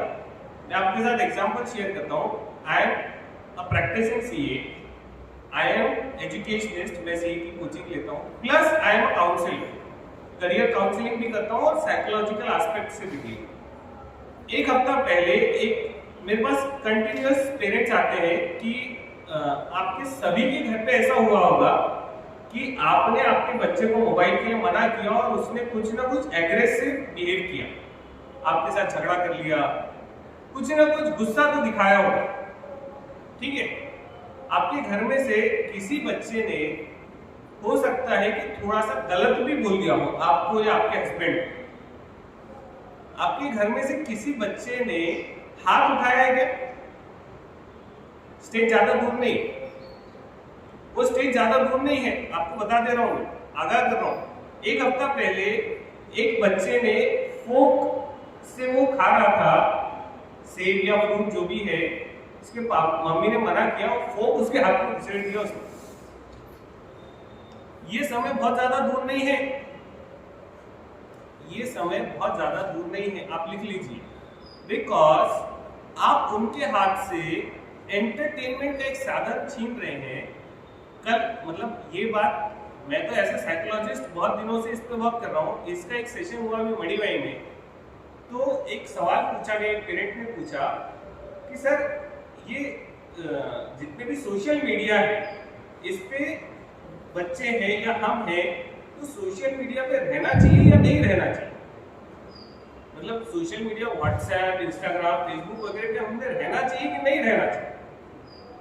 क्या टेक है आप लोगों का? आप लोग क्या सोच रहे हैं? उसको विचार क्या रहना चाहिए नहीं रहना चाहिए? नहीं, इसमें बगैर काम की चीज नहीं रहना चाहिए मेरे ख्याल से। सॉरी, जो काम का है वही निकालना चाहिए, बाकी का काम में इसमें नहीं रहना चाहिए। रहना चाहिए या नहीं रहना चाहिए? जनरल आप आपका जोर से बोलिए ना। रहना चाहिए। अब इसका आंसर ये है कि आपको अपना सेल्फ कंट्रोल कितना है। सर बैठिए, अपना फेसबुक जब आता है, फेसबुक हम क्यों यूज करते हैं?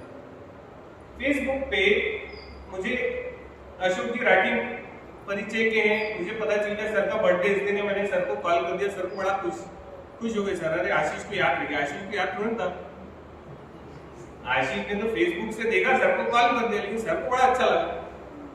तो ये एक सोशल बॉन्डिंग के लिए हम लोग उसका यूज करते हैं, लेकिन हम उतना रुक रहे हैं क्या?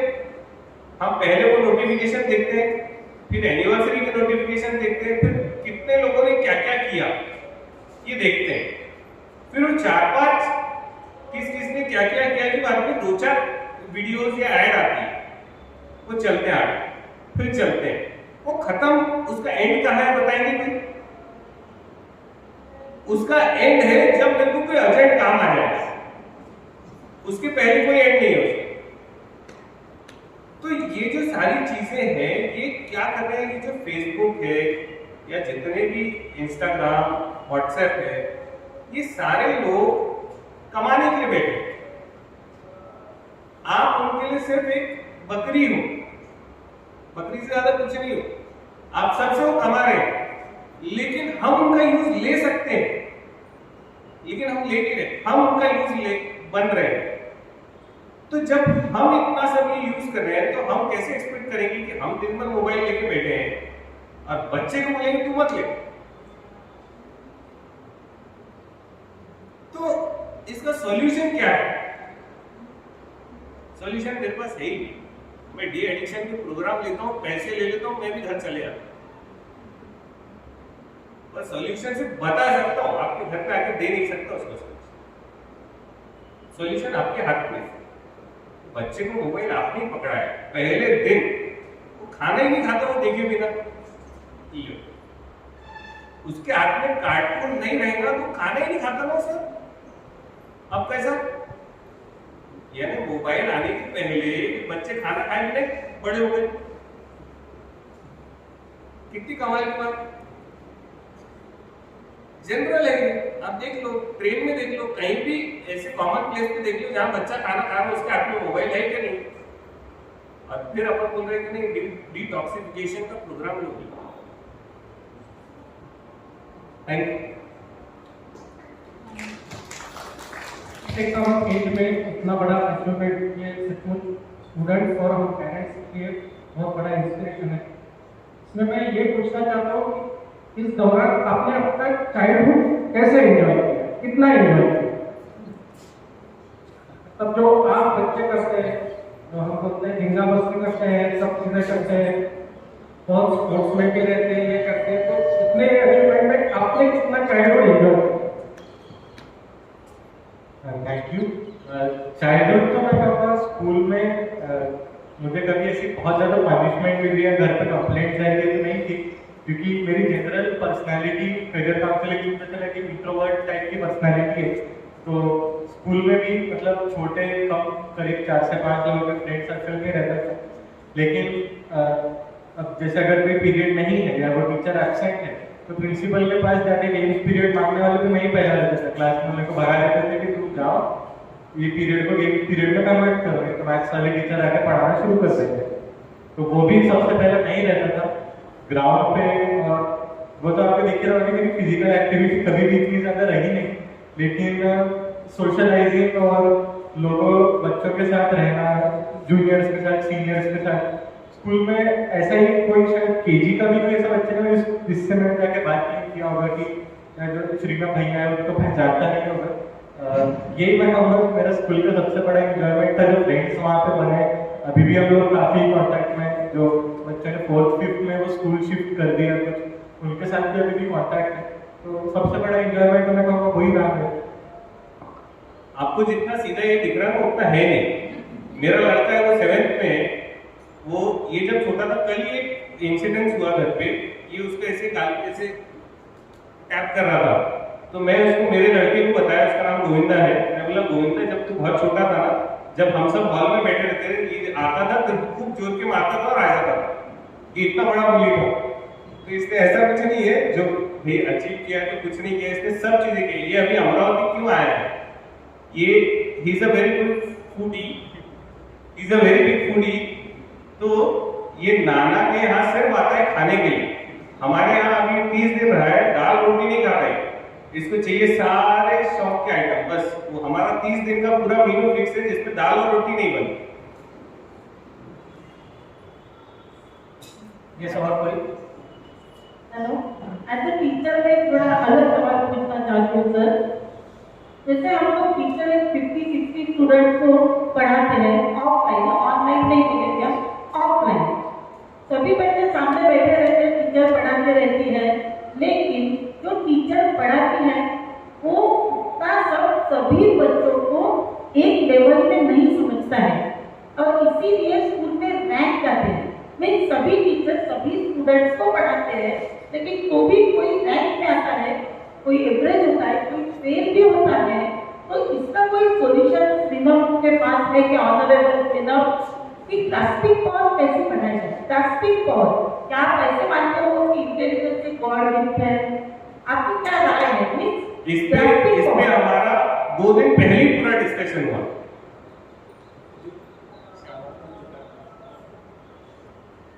अपना एजुकेशन सिस्टम जो है,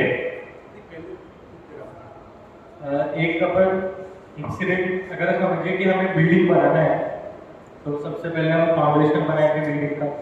तो आपने किसी को कॉन्ट्रैक्ट दिया कि भाई आपको पूरी बिल्डिंग की, जैसे ये स्कूल की बिल्डिंग है, आपको बनाना है।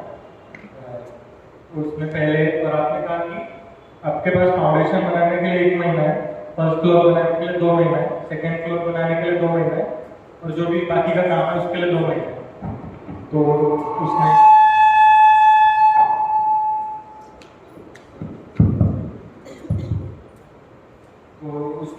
जो भी जिसको भी आपने कॉन्ट्रैक्ट दिया उन्होंने बनाना शुरू किया। 1 महीने के बाद में उसने कहा कि 80% मेरा फाउंडेशन बन गया है। तो आपने बोला ठीक है, अपना 1 महीना कंप्लीट हो गया, फर्स्ट फ्लोर बनाना शुरू करो। फिर आपने फर्स्ट फ्लोर बनाया, कहा 75% मेरा फर्स्ट फ्लोर बन गया। मैं बोला ठीक है, 2 महीने हो गए, सेकेंड फ्लोर बनाना शुरू करेंगे। जब तक आप बिल्डिंग के ऊपर तक पहुंचे तो कोई भी स्टेज पूरी तो हुई बिल्डिंग के ऊपर तक जाते जाते। तो ये आपको कहीं ना कहीं फैमिलियर लग रहा होगा एकेडमिक अपने कॉन्टेक्स्ट में, कि बच्चे को जब अलजेब्रा की क्लास चल रही है उसको बचपन में एडिशन सीखना है, उसमें टेस्ट उसको 90% मिले।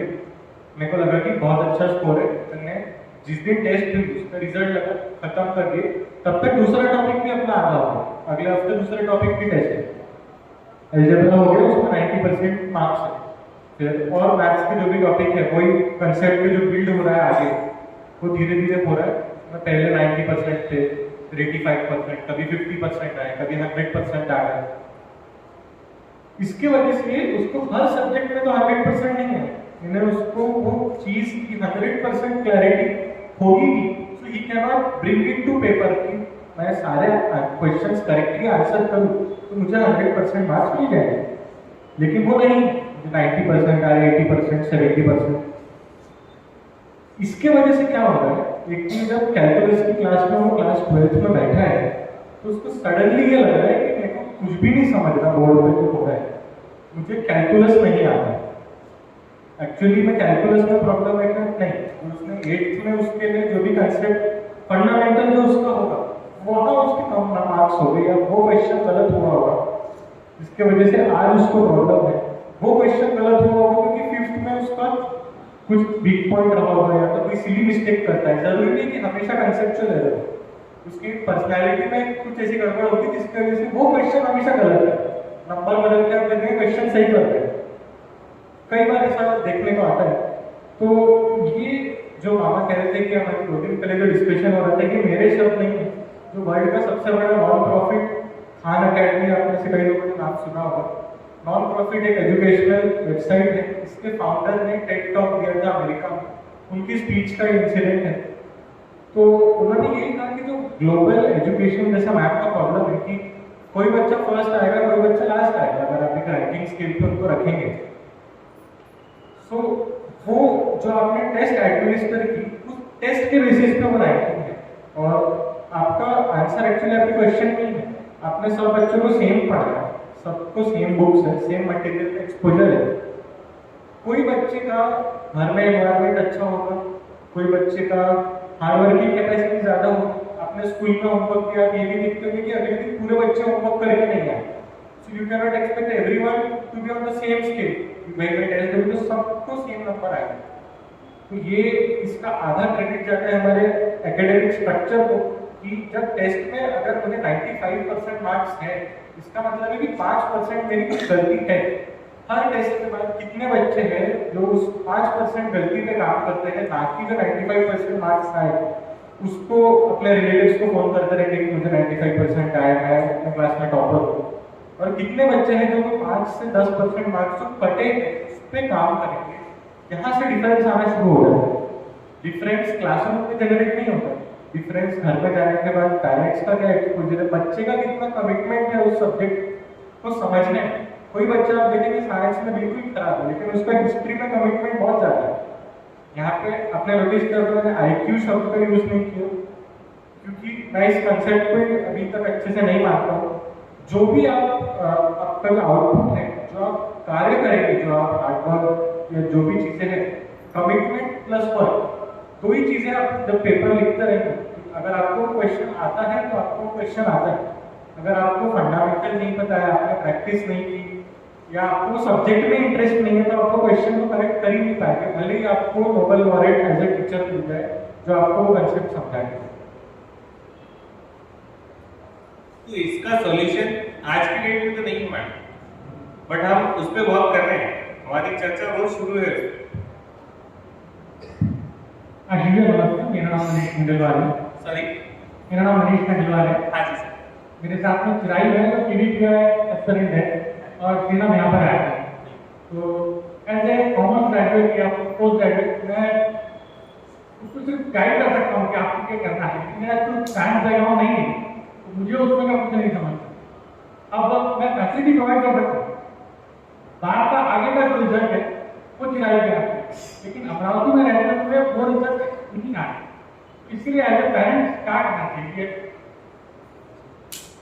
अभी KVTI का बेस ये एग्जाम होगा। सर मैं तो एक ही मेंटोर को जानता हूँ, इसकी मदद ने एक श्रीनम नहीं तैयार किया, एक श्रीनम हमारे सामने बैठा है, ऐसे कई श्रीनम इसकी मदद तैयार कर चुकी है, लेकिन नागपुर में बैठ के मैं अमरावती में तो कोई मेंटर नहीं जानता हूँ जो साइंस फैकल्टी में रिसर्च पे काम करते हैं। इसकी मदद मैं जानता हूँ एज ए पेरेंट जब हमारा स्ट्रीम चेंज हो, हाँ सब्जेक्ट हमको नॉलेज नहीं, तो आप देखिए, आप सिर्फ उसको जब स्ट्रीम चेंज हो तो आप उसको ऐसे लोगों से मिला सकते हैं जो उसको उस रास्ते पे सही ले जाए, बस आप उतना ही कर सकते हैं। यही मैंने ऑनलाइन पढ़ाई के लिए किया, ऑनलाइन कोर्सेज उसको लगवा दिए।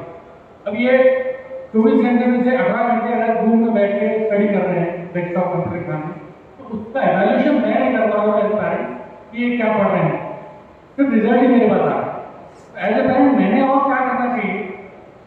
मैं आपको वही तो कह रहा हूँ कि आप ऑनलाइन कोर्सेज कितने लगा रहे हैं, या वो बच्चा कितने घंटे पढ़ाई कर रहा है, या उसका एक्चुअल रिजल्ट क्या आ रहा है, वो तो जिस दिन रिजल्ट आएगा तभी पता चलेगा। लेकिन इस दौरान आप ऐसे लोग जो साइंस की फील्ड में बहुत अच्छा काम कर रहे हैं, उन लोगों से इंटरेक्शन कराइए, इसका मतलब उन लोगों से मिलाइए। देखिए आज की डेट में मैं मानता हूँ कि जो पेरेंट्स या बच्चे हैं वो एक समय था जो गुरु था। आज जो टीचर है, मैं खुद अपने आप को उस कैटेगरी में रख रहा हूँ, मैं प्लीज बाकी टीचर्स उसको अदरवाइज मत लीजिए, but teachers are thinking like this कि हम हाथ लेके बैठे यहाँ से वो हिंदी माइथोलॉजिकल सीरियल्स में रामायण महाभारत को भगवान ऐसे करते थे, ऐसे प्रकाश आता था ना, और वो सब उनके दिमाग में चला जाता था। तो वो टीचर्स की जरूरत नहीं है, जो वन वे कम्युनिकेशन, जो ऑनलाइन प्लेटफॉर्म्स की या जो हमने बात की, जहाँ 100, 200, 500 बच्चों की क्लासेस हो रही है, जो मैंने मेरे फ्रेंड का एग्जाम्पल दिया, 8000 बच्चे पढ़ रहे हैं, वो 8000 बच्चों के दिमाग में क्या चाह रहा होगा, गॉड नोस। उसकी खुद की एबिलिटी है जो बच्चे पास हो रहे होंगे, क्योंकि इंटरैक्शन इतना पॉसिबल नहीं है। तो आपका काम उनको ऐसे मेंटोर्स, मैं इसलिए टीचर वर्ड नहीं यूज कर रहा हूँ, मैं मेंटोर वर्ड यूज कर रहा हूँ, ऐसे मेंटोर्स जो ऐसे, अब मैं इसलिए मैं मेरी सिस्टर को जानता हूँ अमरावती में, मुझे नहीं पता कि इस फील्ड में कौन काम कर रहा है, तो ऐसे मेंटोर्स से आपको मिलाना है आपके बच्चे को, क्योंकि आप उसमें बहुत ज्यादा कुछ नहीं कर सकते। मैं मेरे पापा के बारे में बताना चाहूँगा। मेरे पापा अभी तक सेंट्रल गवर्नमेंट जॉब में थे, ग्राउंड वाटर बोर्ड में, अभी उन्होंने रिजाइन कर दिया और अब वो कंटेंट डेवलपमेंट करते हैं। तो उनका भी जैसा आपने बताया साइंस फैकल्टी से कुछ स्ट्रीम से कुछ लेना देना नहीं था, लेकिन अभी जो JEE एडवांस की एग्जाम 3 अक्टूबर को थी, उसमें मेरा ऑरिजिनल 787 आ गया। भले मुझे JEE या IIT में नहीं जाना था, वो एक डिफरेंट टॉपिक, लेकिन मैंने वो एग्जाम दिया और मैंने घर पे बोल कर रखा था कि मेरे को ये एग्जाम अच्छे से देना है, क्योंकि ये मेरा कमिटमेंट है वो इंस्टीट्यूशन को, टीचर्स को जिन्होंने मुझे पढ़ाया, जो भी है। तो मेरे पापा सुबह मुझे लेकर बैठते थे, अभी तो वो घर नहीं है क्योंकि वो फ्रीलांसिंग का काम कर रहे हैं ऑनलाइन, उसके पहले वो ऑफिस जाते थे। तो 9 से 12 और 2 से 5, 2:30 से 5:30, जो JEE एडवांस की जो वेबसाइट पे टाइम दिया है पेपर का, 2 पेपर होते हैं, 9 से 12, 2:30 से 5:30। पेपर 3 अक्टूबर को एग्जाम थी, उसके 1 महीने पहले से रोज मैंने 60 मॉक पेपर दिया, डेली 9 बजे, सुबह 8 बजे, 7 बजे उठाना, रेडी करना, 9 बजे पापा पेपर निकाल कर रखते थे, टाइमर लगा के पेपर दिलवाना। पापा को उसके बारे में कुछ भी नहीं पता, मैं उनसे डाउट नहीं पूछ सकता कि मेरे को ये क्वेश्चन गलत हो गया, आप समझा दो। लेकिन जो इंस्टीट्यूशन से मैं एसोसिएटेड था, जो टीचर्स पहचानते हैं, पापा ने बस ये देखा, ये इंश्योर किया कि कमिटमेंट कम ना हो जाए वो एग्जाम का, कभी तो मोटिवेशन लूज ना हो जाए कि हमारा जो गोल लेके चले। 11th में मेरा KVPY क्रैक हो गया, इसका रिजल्ट मुझे 11th में ही पता चल गया था कि मुझे ISC बैंगलोर मिल जाएगा, जो स्ट्रीम मुझे चाहिए, मेजर मुझे वहाँ मिल जाएगा। JEE 12th के एंड में थी, जो कोविड के मेहरबानी से 6 महीने और पोस्टपोन हो गई। तो कई बच्चे जो ISC बैंगलोर में अभी मेरे जो बैचमेट्स रहेंगे, इन्होंने JEE का फॉर्म ही नहीं भरा। 2 रीजंस, बिकॉज वो काफी टफ एग्जाम है, देखिए अगर कमिटमेंट से मिलेंगे बहुत पीछे रैंक आएगा। दूसरा, उनका कमिटमेंट बचा ही नहीं वो एग्जाम के प्रति, क्योंकि जो उनका एम था वो हासिल कर चुके थे। लेकिन स्पेशली मेरे पापा ने काफी ये इंश्योर किया कि भाई सुबह 9 से 12, 2:30 से 5:30 वो पेपर के खुद आंसर भी लेकर बैठते थे, आंसर मिलाते थे, भाई 70% मार्क्स है, 80% मार्क्स है, क्या गलतियां हैं वो मेरे से शीट पे लिखवाते थे, पूरा रजिस्टर। आप कभी नागपुर आएंगे मिलेंगे तो मैं आपको दिखाऊंगा आज की डेट, सुबह का पेपर, ये गलतियां हुई क्यों हुई। जब तक पापा को सेटिस्फेक्शन नहीं कि गलती किया कैसे, तब तक वो छोड़ते नहीं थे। डर लगा होगा तो आखिर में किया कि क्वेश्चन गलत हो जाएगा तो अच्छी डांट पड़ेगी शाम को।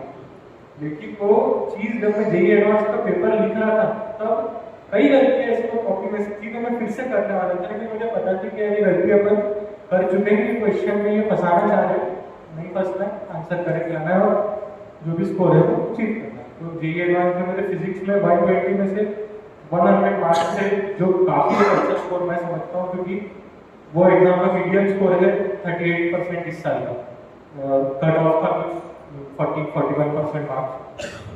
तो यही मैं कहूँगा कि आज पेरेंट्स आप ये इंश्योर कर सकते हैं कि जो भी बच्चे का अपने जैसे KVPY एग्जाम का नाम है, पहले तो KVPY का इंटरव्यू नहीं होता था, अगर आपकी कोई सीनियर पहचान से हो तो इंटरव्यू फेस करना एक पूरा पर्सनैलिटी का गेम है। उसमें मेरा साइंस का नॉलेज जितना ये मैटर नहीं करता। अगर मैं यहाँ पे बैठा हूँ और मुझे चक्कर आ जाए गिर जाऊँ तो मैं इंटरव्यू दे ही नहीं पाऊँ जब मेरे हाथ ठंडे। तो ये जो पर्सनैलिटी का डेवलपमेंट है और मोटिवेशन, सारी चीजें, ये मैं कहूँगा कहीं ना कहीं मेरे पापा मम्मी पेरेंट्स ने काफी मेंटेन करके रखा। पेरेंट्स कॉन्ट्रीब्यूशन बहुत ज़्यादा इम्पोर्टेंट होता है। तो इस बात से भी पता चलता है कि फादर ने जो उनके लिए किया है कि विदाउट नोइंग द सब्जेक्ट ही हम लोग पता नहीं, पर वो उनके लिए एटलीस्ट एक पेपर सेट बना के रोज ले रहे फॉर 1 मंथ, बहुत बड़ी बात, उससे कंसिस्टेंसी बनी रही। यस, और कोई मैडम सर जो पूछ सकती है? Yes madam. सर मुझे ये पूछना है, जैसे अब सारे बच्चे हैं वो डिसाइड नहीं कर पाते हैं हमें कौन सा लेना, कुछ जगह पर वो कंफ्यूज हो जाते हैं कि मैथ्स लेंगे या साइंस लेंगे, तो उनको यानी किस तरह से लाइन लेनी हो चूज करने के लिए उन्हें क्या करना चाहिए? उसके लिए आपको मेरा नंबर नोट करके मेरे पास आ जाना। I am a scientific career counselor. I do career counseling for anybody who is in 9th and above. And this process I suggest is a must for every child.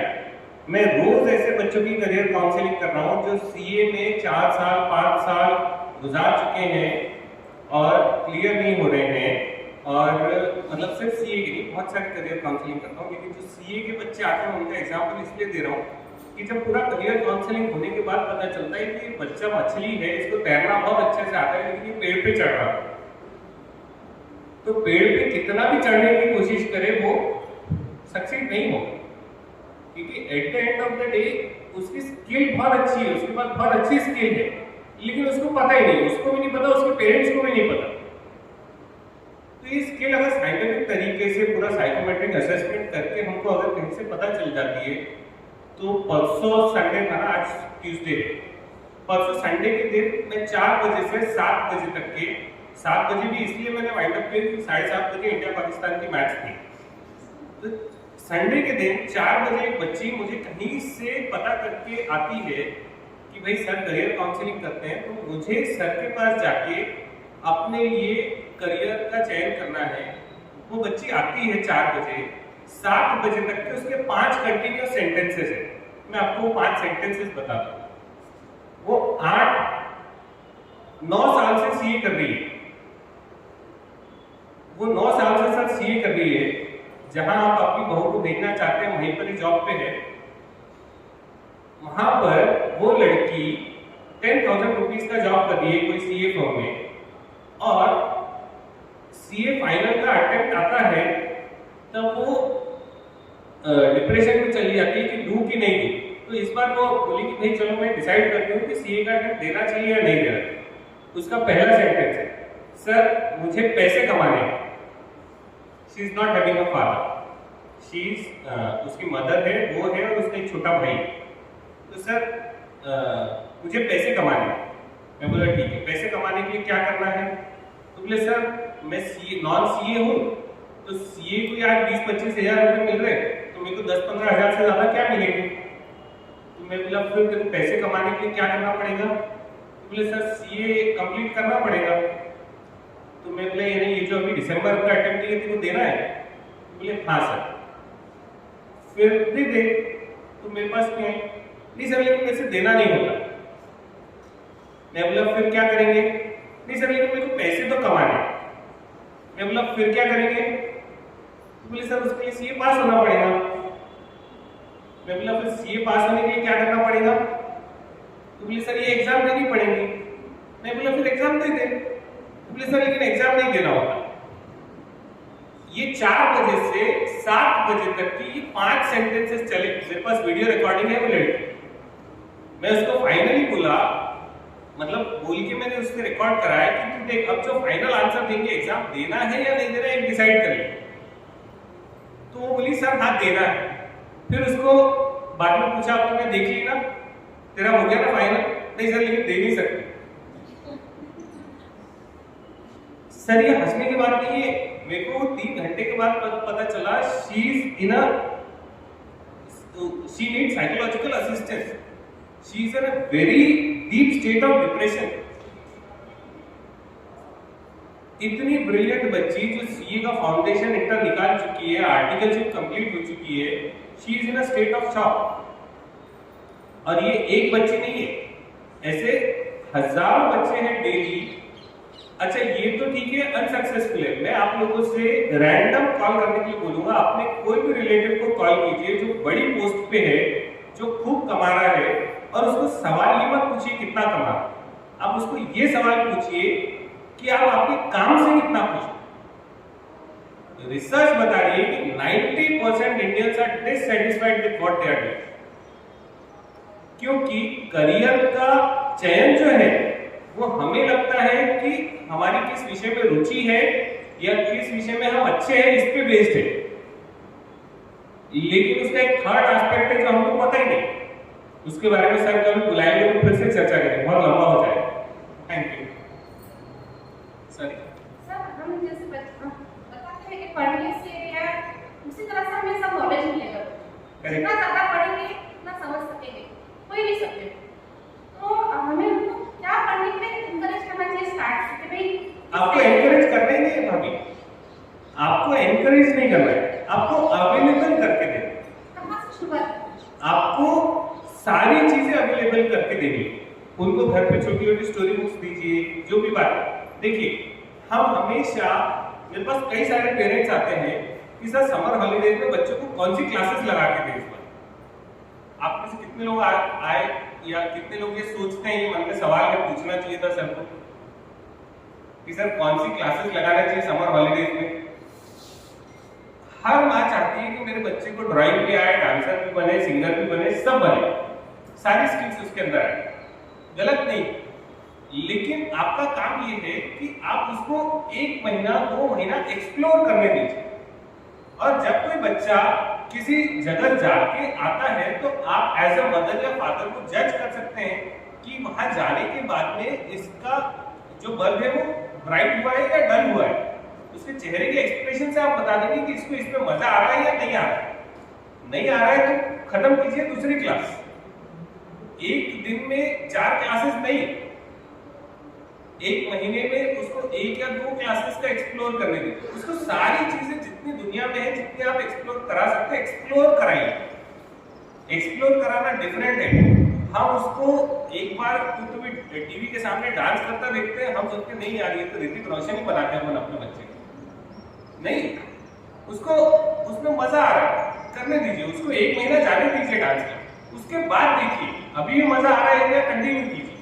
मजा नहीं आ रहा है, everything revolves around मजा, happiness, खुशी, satisfaction.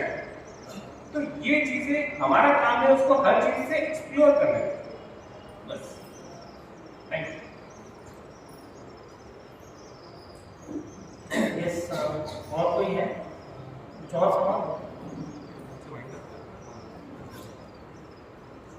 I would request parents to wait for a few minutes for the vote of thanks. I know it's high time.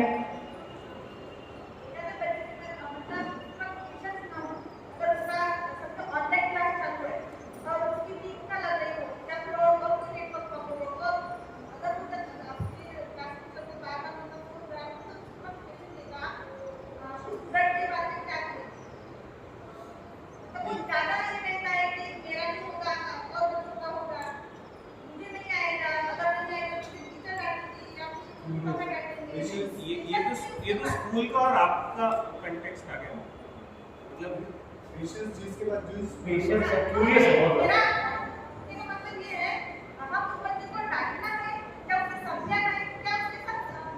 डांटना तो कोई rule ही नहीं है पेरेंट्स का।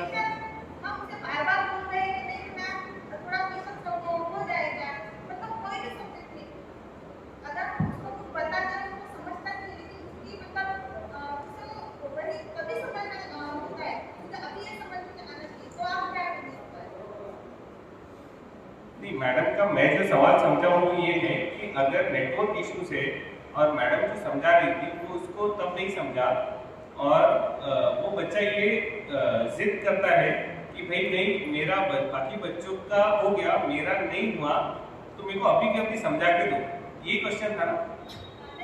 नहीं क्या? बहुत सारे सवाल हैं, तो सवालों के जवाब तो मैंने आपको बोला ना, क्यूरियोसिटी को तो आपको फुलफिल करना ही, आप कर सकते हैं तो बहुत अच्छा, नहीं तो आप ऐसे लोग आसपास आपके रखिए जो बच्चे के सवालों के जवाब दे सकते हैं। वापस वही सर मेंटर वाली बात है कि आप ऐसा एक सोशल सर्कल बनाइए जहां ऐसे व्यक्ति आप लोगों के सर्कल में है जो वो बच्चे के सवालों के जवाब दे सके, क्योंकि उसके सवालों के जवाब अगर मिलेंगे तो वो कल चल के बहुत कुछ बन सकता है। Thank you. I think that enough कुछ है।